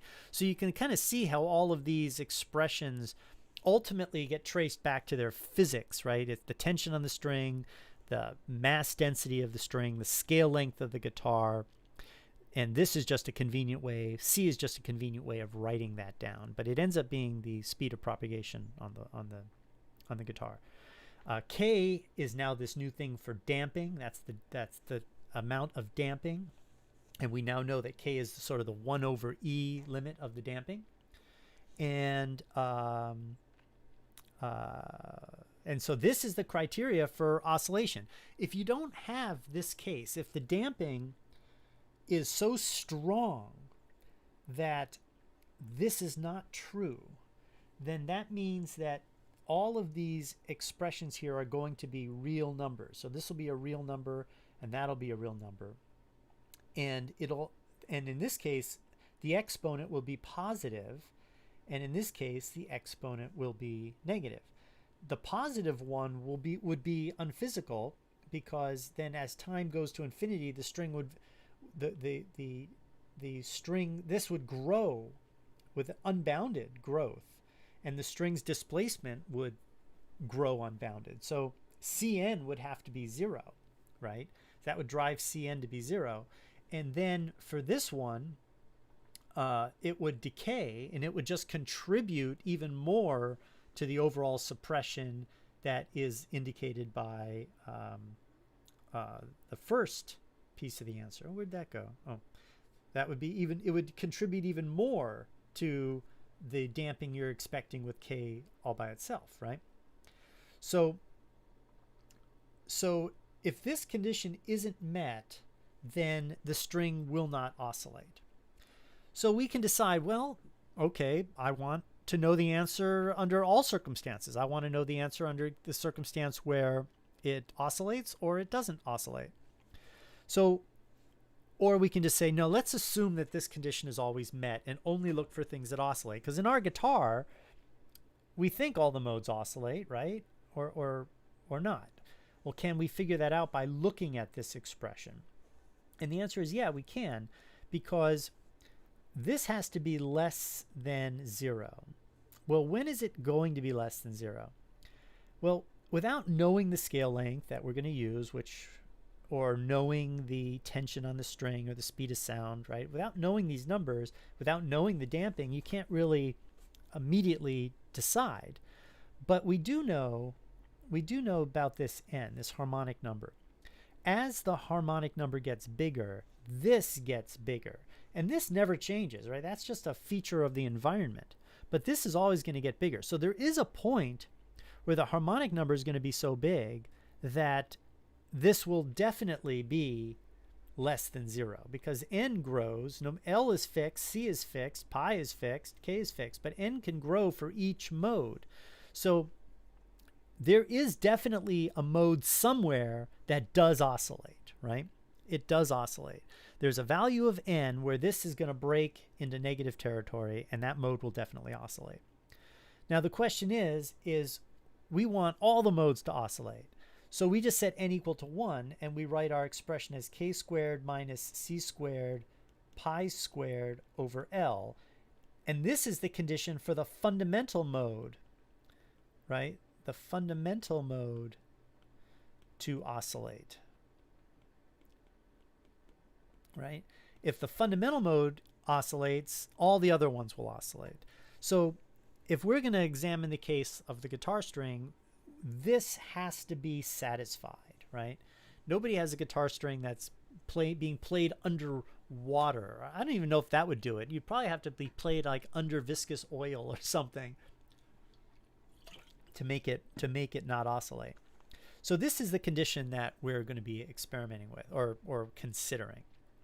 So the frequency of the vibration, if these are imaginary, if these are purely imaginary expressions, meaning this condition is true, which means this will always be true, because remember, lambda n is just this n pi over L. Then the way we write this down is we say that the frequency of the oscillation, I'll give it a little hat, because I'm going to say the frequency of the nth mode. And I'm giving it a hat to distinguish it from these frequencies, right? These are the frequencies of the undamped, right? The undamped guitar, right? And this is the frequencies of the damped guitar. Damped guitar. Okay? So these frequencies are going to be, this is, so up here in the exponent, that's called the angular frequency, right? So these frequencies are going to be the square root of k squared minus c squared, and I'll go back to lambda again, right? But it's got to be divided by 2 pi, right? Because we're dealing with angular frequencies now. So you divide that by this. I mean, this is an angular frequency, so you divide it by 2 pi. You may remember the expression. The angular frequency is over 2 pi equals the regular frequency, where regular frequency is cycles per second. Angular frequency is radians per second. Okay, so this expression for the angular frequency, what does that lead us to? So we substitute for lambda over n, right? So you end up with the square root of k squared minus c squared n squared pi squared over L squared, right? Divided by 2 pi. And then you start pulling stuff out. And I think what we'll pull out is, oh yeah, so we're going to pull out, this, right? We're going to pull out this, because what we want ultimately is, we want to know is how are the frequencies in this case different than in the undamped case. Well, in the undamped case, the frequency was NC over 2L. So let's pull out an NC over 2L. So we get that will equal NC over 2L, right? And that's going to be times the square root of, and then we'll have to have L squared K squared over C squared N squared pi squared, right? And then this is minus 1. And then I still have a 2 pi to deal with. Let me see, how does that look?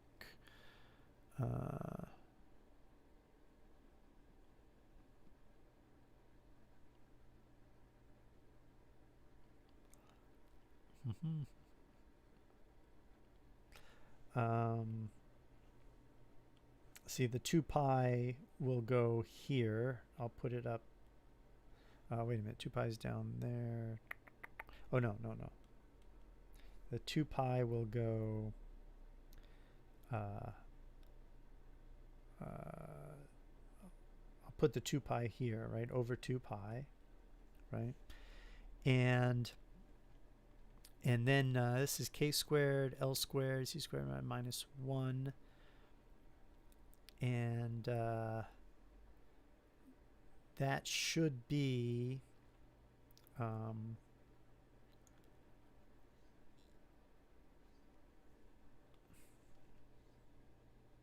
see, I'm wrestling with, this is the old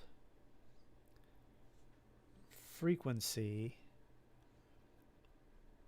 NC over L. Where did my 2 pi go, though? Where did my 2 pi go? I had C squared, N squared, pi squared over L. L squared, K squared, C squared, N squared, pi squared, minus 1. And I took out an NC over 2L. Right, so when I did that, I took out a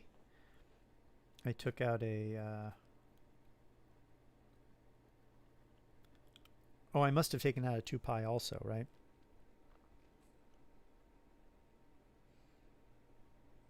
Yeah, right. So taking it out of k squared, to get out an nc, I have to have an n squared, a c squared. To take out the 2l, I need a 4l squared here. And so there's a 4 here. But then I think I take out an additional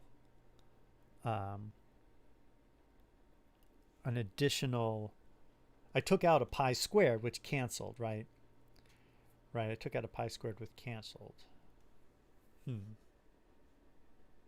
So, although I'm not seeing that exact cancellation here. Hold on a second.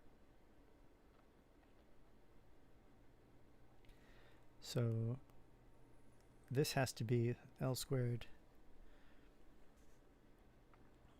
Well, okay, maybe I need to be a little bit more. So I don't want that. This is the angular frequency over 2 pi, so that's for sure correct. So I want to take out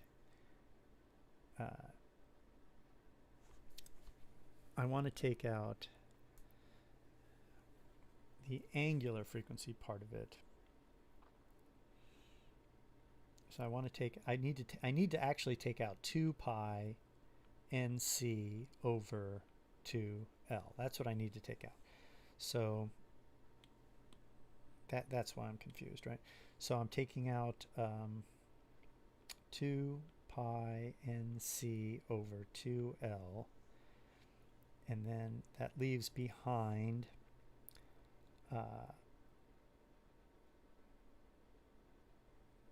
4l squared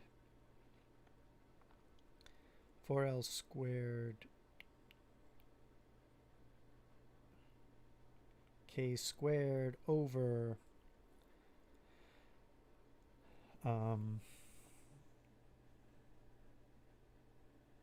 over 4 pi squared n squared c squared, right?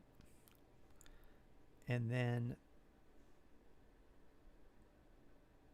this minus sign is, so now I'm taking out 2 pi nc over 2l. I get pi squared. Yeah, so I have to take out the c squared's gone, the n squared's gone, the l squared's gone, the pi squared's gone, and then 2 over 2 is just 1, so this is minus 1, right? And this equals f. The 2's cancel, and you end up with, well, then this whole thing is over 2 pi, right? So the 2 pi's cancel, and you end up with fn times the square root of 4l squared k squared. No. You end up with l squared k squared over pi squared n squared c squared minus 1, right? Okay. Yeah, I guess I just lost track of this 2 pi is what confused me, right? Losing track of the 2 pi, but I caught it there. Okay, so I'm going to stop. The recording was paused there, so I'm going to have to go back and see where I left it and see how to fix this.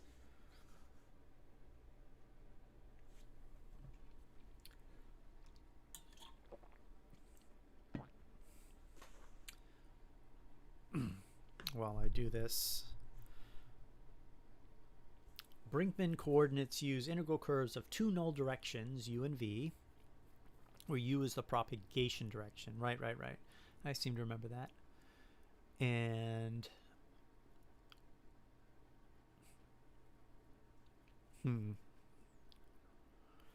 well, let's see. So when you say the x coordinate, so your space like, well, let's see, doesn't this kind of contradict what you said earlier? 2 instantaneous events on the x-axis, but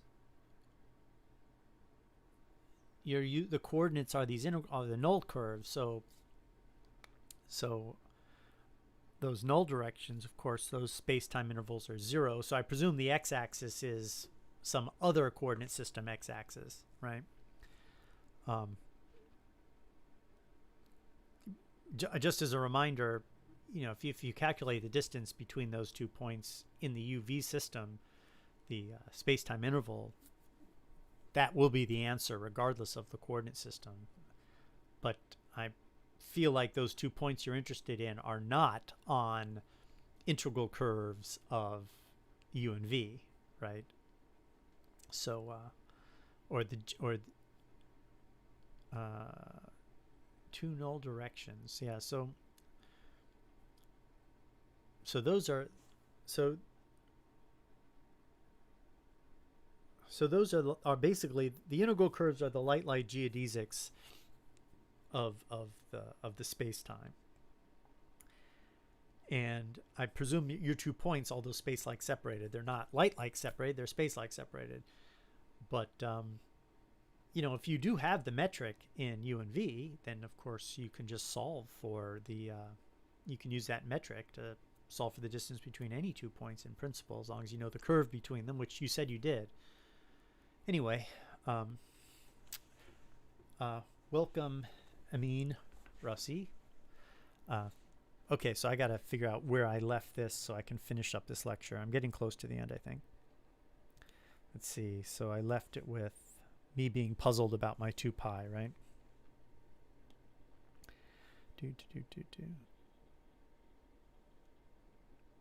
Why can't I hear anything? Damn it.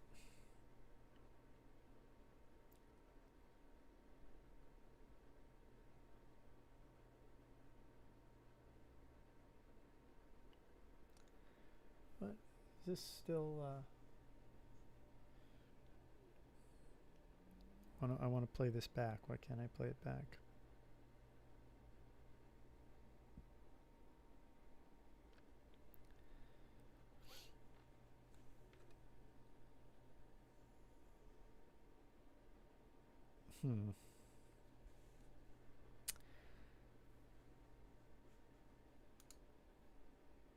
It's interesting. This Viddle does not show the...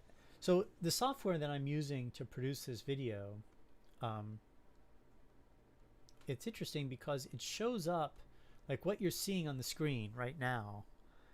This stuff, it seems to be presenting the whiteboard really well, but any of the editorial pieces on the whiteboard, it does not show up. For example, I just pushed the draw button, and the draw button, there's a drop down, and the drop down, I can choose the thickness of the pen, but you don't see that despite the fact that it's plain as day on the iPad. So this software seems to understand to send an output that does not include these editorial pieces, but that includes the review of the video itself. Okay, so let me just erase this and say, what am I going to say? Okay. All right, so now I'm going to push record. So our goal now, we're going to take this expression and we're going to simplify the inside and make it a little clearer about what's going on. What we're going to do is we're going to pull out a factor of 2 pi harmonic number, speed of propagation, over 2L. We're going to pull that out front, outside from under the radical out into the front here. And when we do that, we're left behind with k squared L squared over c squared n squared pi squared minus 1. And remember, this whole thing is divided by 2 pi, right? So this 2 pi down here cancels with this 2 pi up here. And then this expression here, right, that equals the old harmonic frequencies, right? So I can now write this whole thing in a very suggestive form as the new harmonic frequencies, or the new partial frequencies. I'll call them partials, overtone frequencies, or partials, to get away from the word harmonics. But it equals the harmonic frequency multiplied by this new factor, k squared L squared over c squared n squared pi squared minus 1, right? And that is our big deal. So we've already learned, we haven't even solved, the full equation, right? We've just found these terms. We're looking at the time part, right? The time part of the solution for a single mode. And that time part is right over here. And just by looking at this time part, saying, hey, we want it to oscillate, so we know this has to be imaginary, and that establishes some kind of criteria to be imaginary for all the modes, right? K squared has to be greater than this, than c squared pi squared over L squared. But once we do that, we'd say, okay, well, now what's the frequency of the oscillation? Well, the frequency of the oscillation is this number, which is an angular frequency, right? So that's going to be omega n, right? An angular frequency. And we're used to regular frequencies in hertz, so we have to divide omega n by 2 pi. So the regular frequency is the angular frequency divided by 2 pi.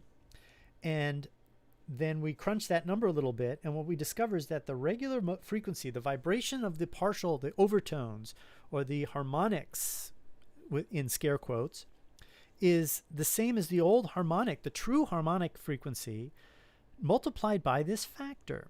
And so now we can study, what is this factor telling us? Well, let's clean up the factor so we can understand all of its parts. So this was n squared and pi squared here, and this is the number 1, right? So first of all, we know that this factor is, it gets smaller. Well, let's see.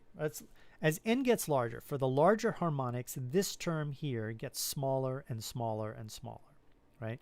So as the harmonics go up, this term goes to 0, and this whole thing becomes the square root. This tends towards the square root of -1, which is I, which means that for the highest harmonics, the frequency of oscillation in the damped case approaches I times the frequency of oscillation in the undamped case. Now, we're just assuming this is a real number. We're defining this to be a real number.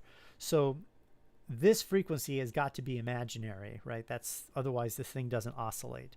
But that's what it turns out to be. So the damping does not affect the frequency of the very high harmonics. The very high harmonics seem to vibrate just like they would have in the undamped case. And no matter how much damping there is, there's always vibrating harmonics. There's always harmonics where you will end up with this being imaginary. And on top of that, you will always find that the highest harmonics just ignore this damping. And they're vibrating at such a high frequency, right, that the viscous fluid just doesn't have time to interact with them very much. However, for the lower harmonics, this number can actually be significant, right? And we'll try to figure out how significant it actually is for the guitar. But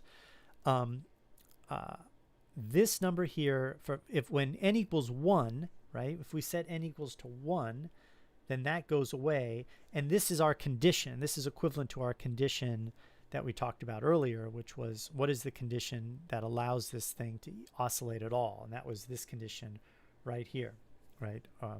Another way of saying it is this guy has to be less than 0, which is effectively the same thing.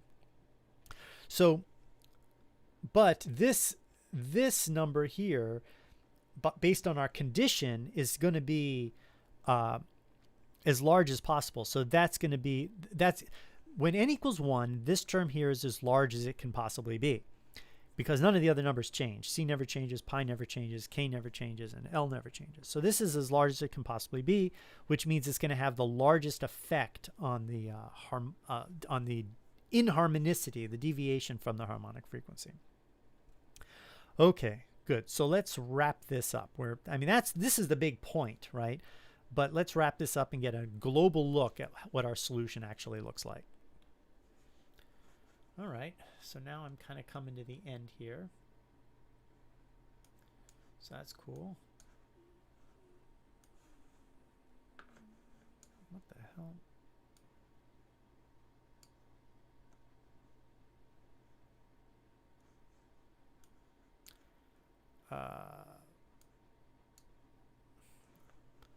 Factor of 2 missing.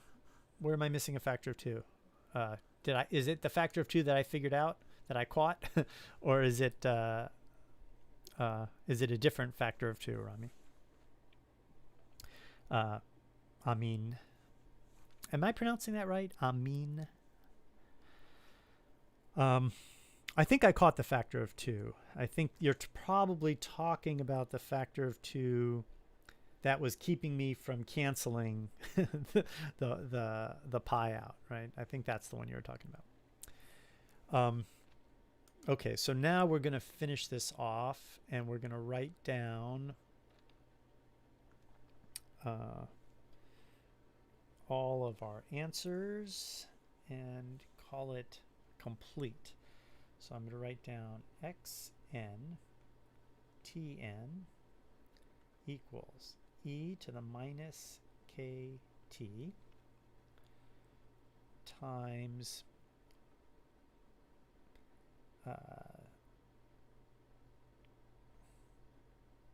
times cn. Now, do I want to reverse these? No, I think I'll go cn e to the 2 pi I f hat n of t plus d n e to the minus 2 pi I f n of t times a n of sine n pi over L times x. That's a little messy. Times sine n pi over L times x. Okay. So that is our final answer. I guess I should throw in our definitions. Fn hat equals what's the best way to write Fn hat? I think, see, we want this to be, now we want Fn to be positive. You see, because I have included the I in here, we need Fn to be positive. So I need to literally redefine Fn. I think it's wise to do. So I will write Fn is now defined as Fn times the square root of 1 minus, right? We got to flip this thing around. 1 minus k L over cn pi squared, right? Which is also, I think, convenient to write, is equal to the square root of yeah, I think that's good enough. That's good enough. And then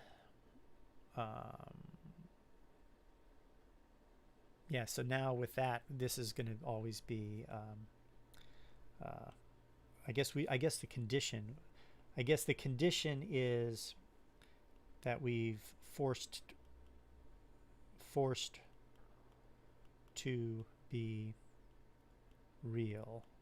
I don't know if forced to be real is the right way. We should say it is assumed real. Assume real. Right? So we assume that's real, and then we compensate it for it by putting the i's up here. Okay, that's good. That's good. Like it. And then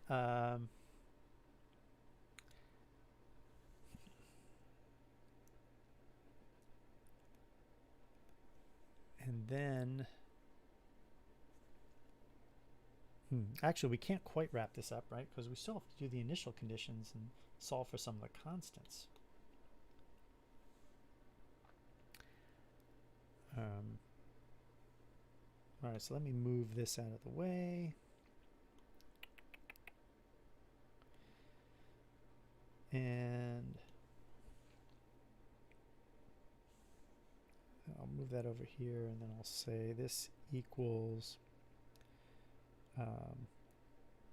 x n t n.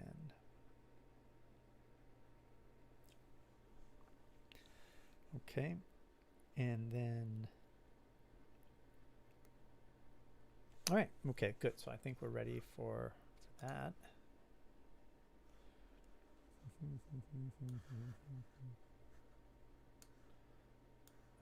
What a mess this thing is. All right.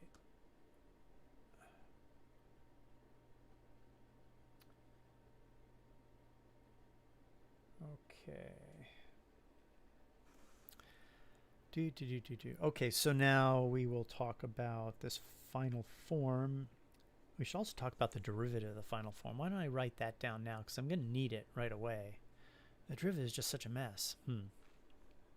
Maybe I should take a picture of the derivative and put it into the... Or I could just immediately go to the cosine sine form too. Well, let's do it this way. All right, so this now is the summary of where we are for each mode, right? This is the nth mode. This is the equation about how that mode moves. And it's the big distinction between last time is we're now kind of playing with these exponential functions, which is a little bit of a mess because we've got this imaginary feature in there, this imaginary exponent, and that's there to make sure that they oscillate. And what we've done is we've found the new frequencies of oscillation, and what we're going to do is we're going to swap the order of the, around the subtraction sign here to force this to be a real number. The square root will always be, the argument of the square root will always be positive, and the square root will always be real, and we compensate for that by putting in an I in the exponent. So that is our signal that this is an oscillating solution, because it's not unreasonable to just say that the frequency itself is real. So we have these two parts of the time-dependent section. That's the Tn. And then the space part is exactly the same as it's ever been, right? In fact, if we set t equals to 0 here, right, we get Cn plus Dn, right? We get some combination there. And that would combine with the An, and then you would have a single undetermined constant. The damping constant is also 1. When t equals 0, this is 1, this is 1, this is 1. So everything just is a massive constant. And you use the Fourier process to calculate what that constant is. And there's no difference, right? So the Fourier coefficients that we're going to have in the end here are going to be the same. So it's very similar. It really is just coming down to this guy. Now, what we're going to do is when we look at this term, we're going to leave the exponential world because we don't like this imaginary number so much, and we're going to convert this into trigonometric functions using the standard definitions that the cosine of x equals e to the I x plus e to the minus I x over 2. And something similar for the sine, right? The sine, I think, is there's a minus sign here and there's an I down there for the sine, right? We're going to use those two facts, and we are going to convert these exponentials into trigonometric functions in the following way. So I pause the video, I select the text or the material. Oops. Just undo. Redo. Paste the new version. I erase these, and I write CD. I'll write E and cosine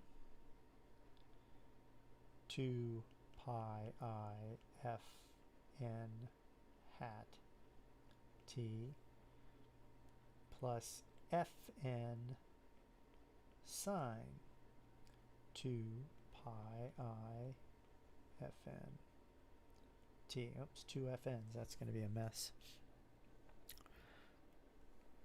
And the upshot of that is this expression right here with this e, with the e to the positive power and the e to the negative power replaced by cosine and sine. En and fn are related to cn and dn. We usually don't even bother going through it because we haven't determined what cn and dn are. So the relationship of cn, dn to en and fn is not relevant. But if I recall correctly, en is actually cn plus dn over 2, and fn is cn minus dn over 2, right? That's the connection between these coefficients and those. Let me undo all that. Oops. Okay.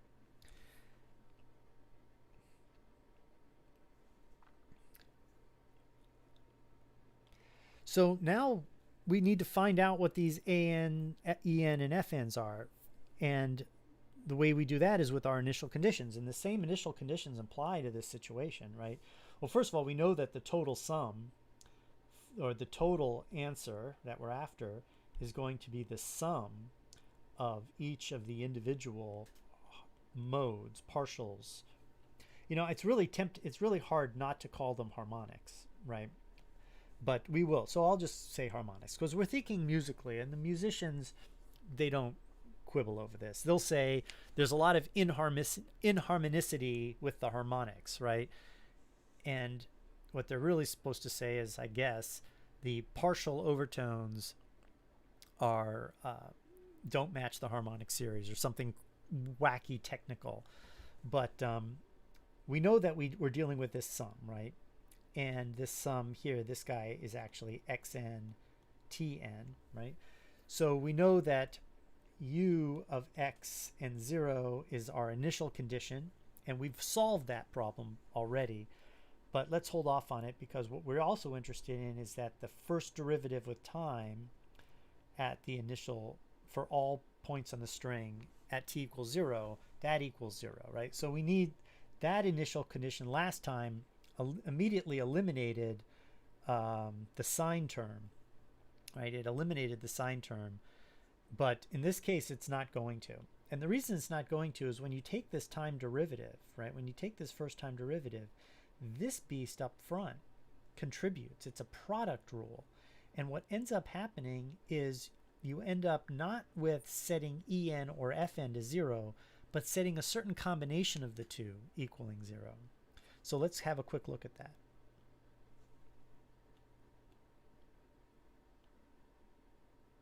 So I'm now going to select this, copy it, go to a different page, paste it like this. And then we will, I wonder if I should take a picture of the derivative. Nah, I never do that. So with this guy in mind, we're going to take the time derivative of this thing. So the first thing is we understand that this part here has no dependence on t, so it just sort of hangs out like a constant. So we're not going to focus on that guy. We're going to focus on this part, right? And we treat this part as a product of a function times t times a product of a function times t. And we do that twice, right? So we're going to use the product rule. And that's sort of what breaks the beauty of the analysis, right? It's no longer clean because of that product rule. So when I execute the product rule on this, let's just break down one part of it, right? We'll write down e to the minus k minus kt times en cosine 2 pi I fn hat t, right? If I just took the derivative of this guy, we immediately get minus k e to the minus kt right?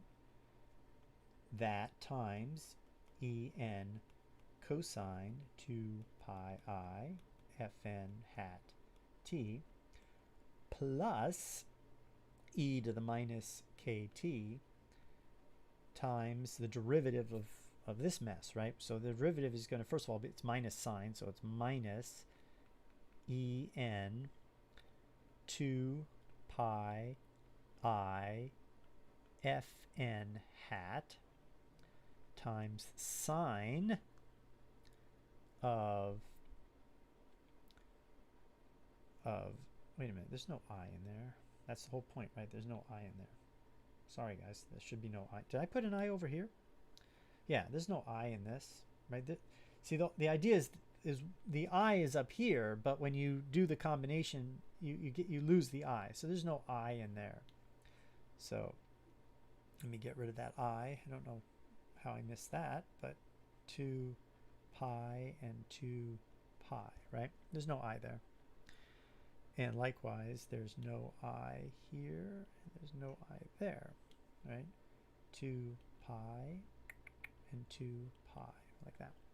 And so likewise, there's no I there, 2 pi, and there's no I there, and it certainly doesn't come out, right? Because it wasn't there to begin with, so it's not going to come out. So 2 pi. So okay, so sine of 2 pi fn hat of t, right?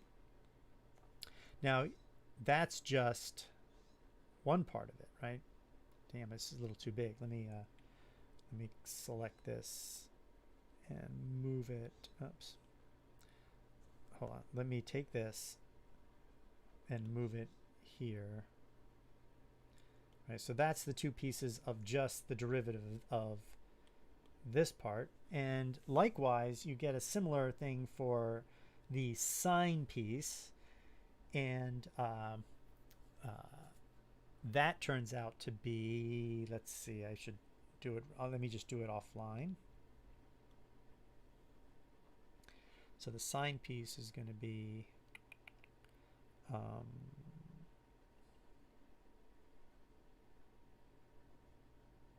well, let's see, it'll be cosine 2n pi 2 sine. Well, the sine piece, I mean, it's going to be sort of the same thing, right? I could actually just sort of do this, right, and say plus fn sine 2 pi fn hat t, right? And then this part here would be e to the minus kt. Then I can erase that bracket, and I can write this one won't have a minus sign, it'll have a plus sign, and it will be plus fn 2 pi fn hat cosine 2 pi fn hat t, like that.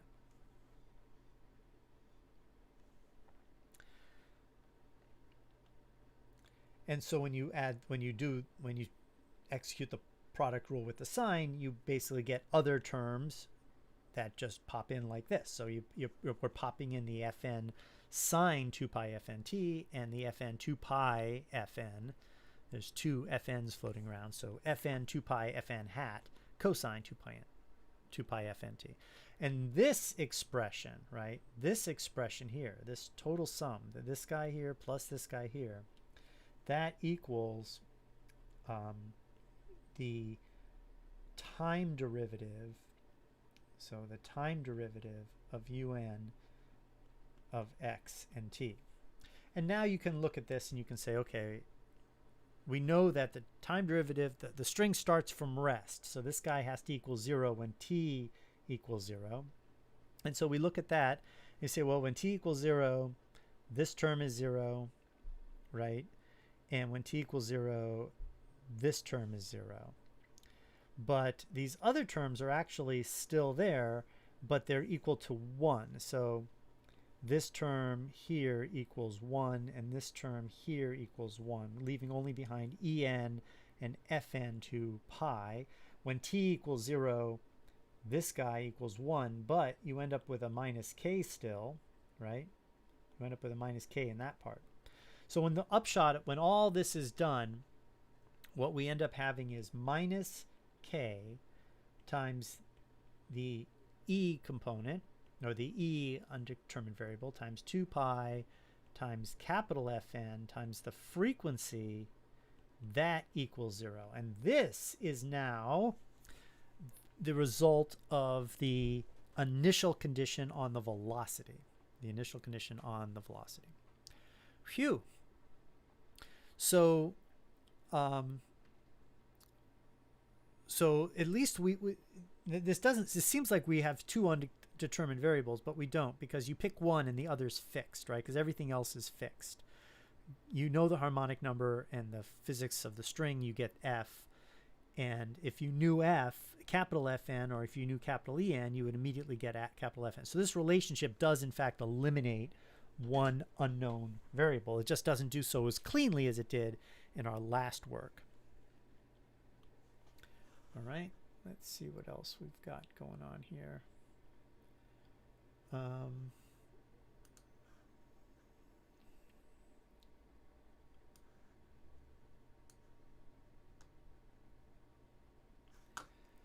All right, so now I guess we want to talk about how to get at these variables. So let's see if I go back to this slide here.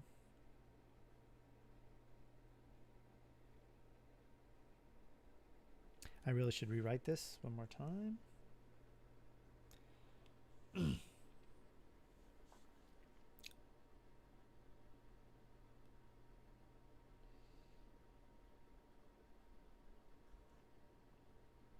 Let's see. So what I'm going to do is we're going to use the initial condition.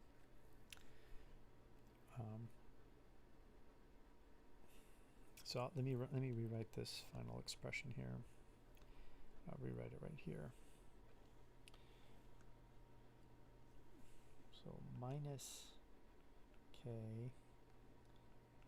En plus 2 pi f n f hat n equals 0. And this is from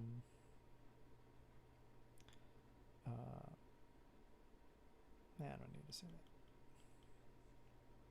Okay, so this expression we derived from the fact that the string was motionless at the beginning of our analysis. We still have the fact that the string at the beginning of our analysis has a very specific shape, and you may remember the shape we like to use was this plucked guitar string shape, not drawn to scale, where the pick is located right there. It starts from this nice rest position, which is what we just used to derive this expression. And we remember from last time that we did this Fourier analysis on this problem, and we ended up figuring out what those coefficients were. But we do know that when ux equals 0, we know what the expression for the answer is in the damped case. Now I got to write that down. I forced myself to have to write it down now. So I got to write down un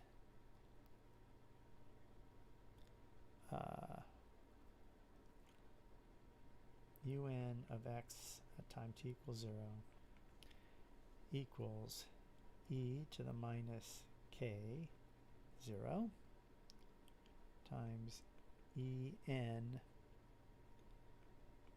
cosine 2 pi fn hat of 0 plus fn sine 2 pi fn hat. Those 2 pi's showing up because of we're using regular frequency instead of angular frequency are a bit annoying, but it is what it is. And then sine n pi over L x.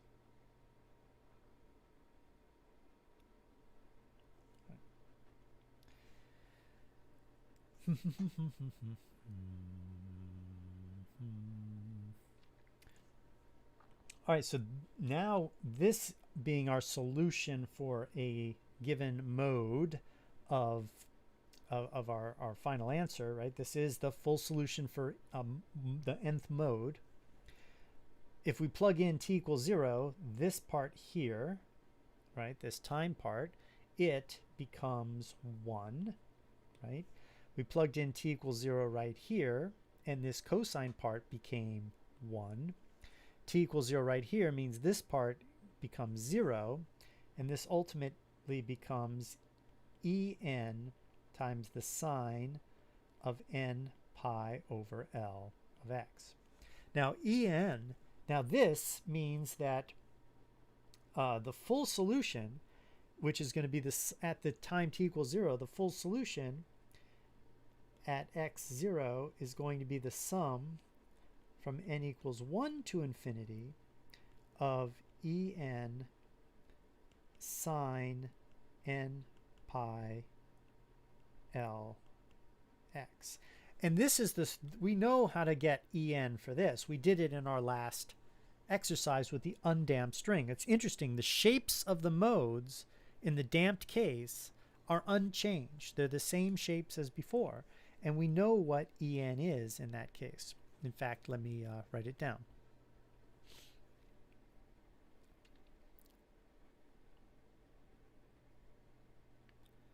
I better go back to the previous lesson here and find the expression. Oh, there it is. Okay.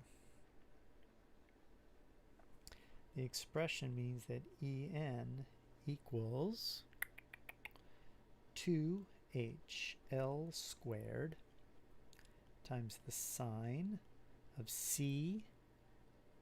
Oh, wait, I can't use C. I've got to use P. P pi n over the scale length divided by P L minus P times n squared pi squared. Nice. So we know that this is the solution for our initial condition guitar string. So that's what en is. And using that and this expression, I can calculate fn. I should do that. I don't think I was prepared to do that.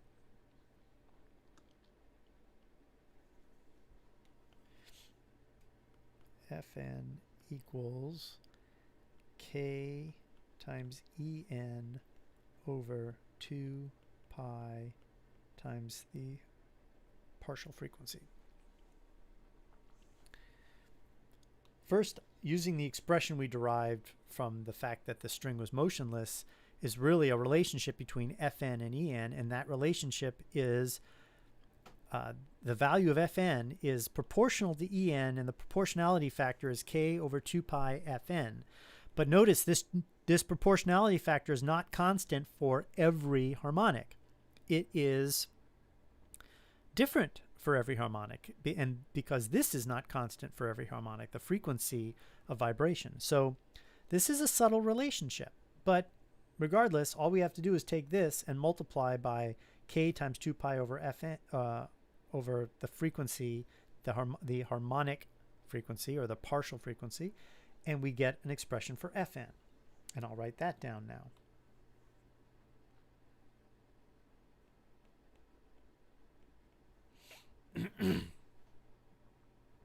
See, I can cancel the 2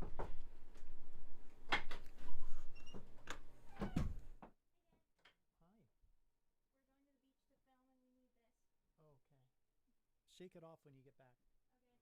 Okay. Thanks. Okay, so I'm writing this down. So let's see, it's going to be 2HL squared sine p pi n over L divided by p L minus p n squared pi squared, and then 2 pi fn. I'll just write pi fn hat, and then I'll erase this 2. Wait a minute, is that right? I'll erase the 2 and multiply by k.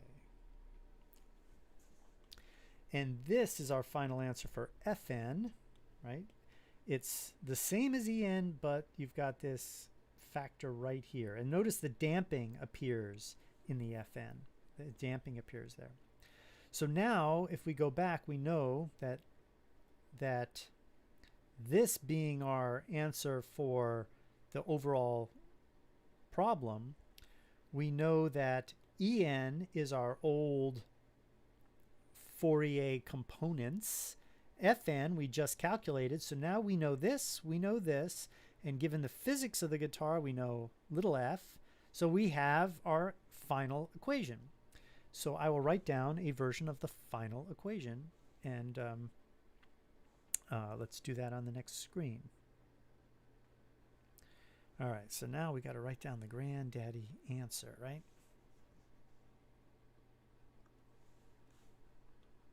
The granddaddy answer.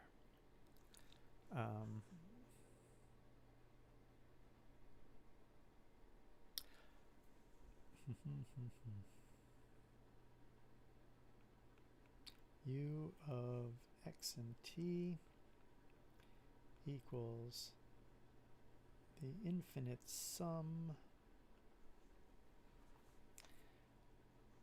I guess I'll go e to the minus. You know what? That's a good idea. I'll take that out of the infinite sum. That'll really emphasize that all the harmonics decay the same way. And then En, we know what En is. I'll just go back here.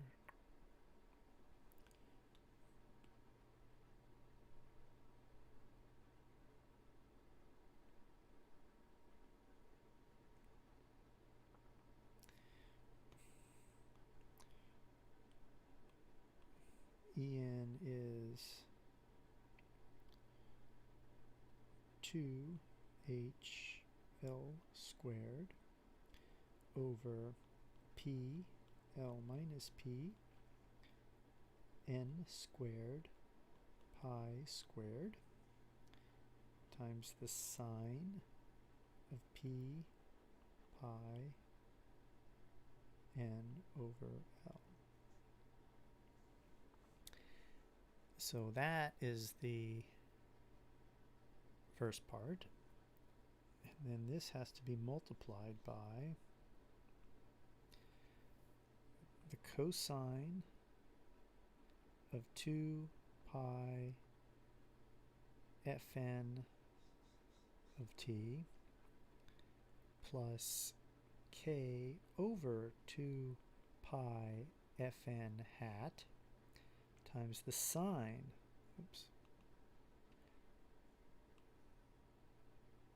sine of 2 pi Fn of t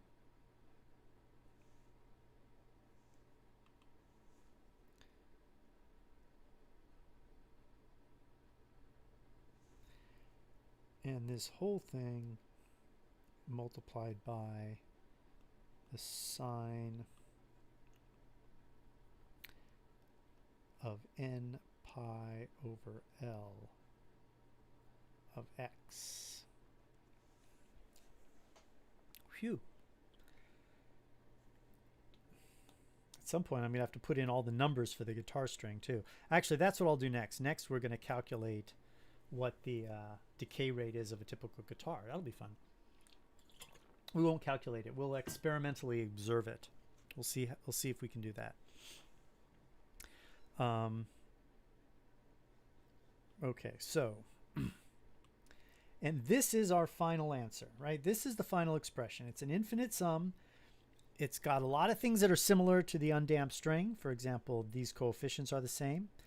But the thing that's dissimilar is it still has this sign piece in the time dependence, which is an interesting problem. And the frequency, Fn hat, equals the old frequency, Fn, times the square root of 1 minus, and let's see if we can remember what that was. Where did I write it down before? I think I wrote it down back here. KL over Cn pi squared, right? KL over Cn pi squared, right? So these definitions all together produce our final answer. What can we learn from this is, first of all, notice that this damping constant, K, pops out in front of everything. All the modes are summed. All the modes are summed to the right of the big sigma, and they all dampen equally, which is fascinating. But their oscillation frequency has now shifted, so the damping is not benign to the oscillation frequency. So now we have to sort of ask ourselves, how significant is that? And then what else do we learn? Well, otherwise, it's very similar. We have assumed, by the way, that all the modes oscillate, right? If we didn't assume that, if we had not assumed that all the modes oscillate, we would have had to break this sum into two parts. The first part would have been from 1 through each of the non-oscillating modes, and these cosines and sines would have been hyperbolic cosines and sines, and they would not have exhibited oscillations. Then we would have had another sum going from the first oscillating mode to infinity that would have looked exactly like this. So we would have split it up into two parts. So that is the solution for the damped wave equation. We've discovered inharmonicity, and we've discovered that all the modes dampen equally. Both of those things, the inharmonicity is definitely true. There's a lot of things that make the guitar string inharmonious, even more that make the piano inharmonious. So we have more to say about inharmonicity. The fact that all the modes dampen at the same rate, that's a little sketch. And but they definitely dampen. The question is would they all in the real world dampen at the same rate? And the answer is probably not quite. Okay, so that completes this tutorial on the damped wave equation. All right. So I think with that, the thing I want to do next is I want to go into Mathematica and do the models. I don't know if you guys saw the physics of rock thing before, but I had a bunch of nice models that were all made in Mathematica, and I'd like to go back to Mathematica and do those models. Let's see if I could actually do the models for the damped wave equation, and also do some demonstrations and do the actual calculations, right? I want to do the actual calculations for the guitar string. The problem, of course, is that we need a damping constant that makes sense. So what I will probably do is after my break, I will measure the damping constant of my guitar. I have a good guitar with a lot of sustain, so in principle it would have an unusually large damping constant compared to most guitars, or usually small damping constant. But we should be able to get a good measurement, because remember what we're doing is we're measuring the 1 over E decay time of the amplitude, right? So presumably if we measure the loudness in decibels, which I have equipment that can do that, we can get the I guess that does the power, right? So there's a factor of 2 in there somewhere. There's a square in there that turns out logarithmically to be a factor of 2. So we'll have to think about that a little bit. But anyway, right now I need a little bit of a break, so I'm going to take a small break. And the way I'll do that is I will write back shortly.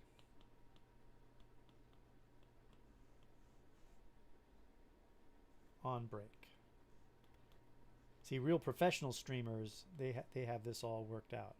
They already have a really good. How do you spell break? Does break have a CK or is break? Or does break? Let's see. Hold on. BREAK. Definition of the word BREAK. To separate. Okay, good. So there's no C. I knew that. I knew that. Phew. Okay.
And instead of putting on break, I'll just leave this this previous animation running, and I'll step back. I should be back in about 10 minutes or so.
Okay, sorry about that. Yeah, I got to get a little bit more hip about streaming here, but what I'm going to do is I'm going to gather together some equipment to measure the K value for a typical guitar. Okay, and then what I'll do is then I'll set up that measurement and then do that live on stream. But in order to do this, I'm going to have to break the stream right now. So I'm going to have to actually shut the stream down, set up the equipment to do the measurement, and then what we'll do is we'll do the measurement. We'll get the number that represents the damping of the guitar string. And then what we'll do is we will redo this calculation for the damped string with the correct frequencies and the correct damping. And then we'll take some images of that, and then we'll have all the pieces we need besides some art to do the next version of the Physics of Rock. But I have to shut the screen down probably for about a half an hour to get the guitar and the amplifier and to get the measurement device in place. What we'll do is we'll put the we'll do a spectrum we'll put the guitar on a spectrum analyzer on the screen, and we'll just, using a stopwatch, we'll try to get the 1/E decay rate. I'm pretty sure that the 1/D the decay rate is going to end up being the power, so we'll convert that to 1/E for amplitude. It's only a factor of 2 somewhere, and then we'll do the calculations. All right. So I'm going to shut down for now, and I'll probably be back up within an hour and a half for those who care. How many people are actually watching the stream? Probably not that many. 5. Sorry about the long break for the 5 that have persisted, but be back within an hour or so.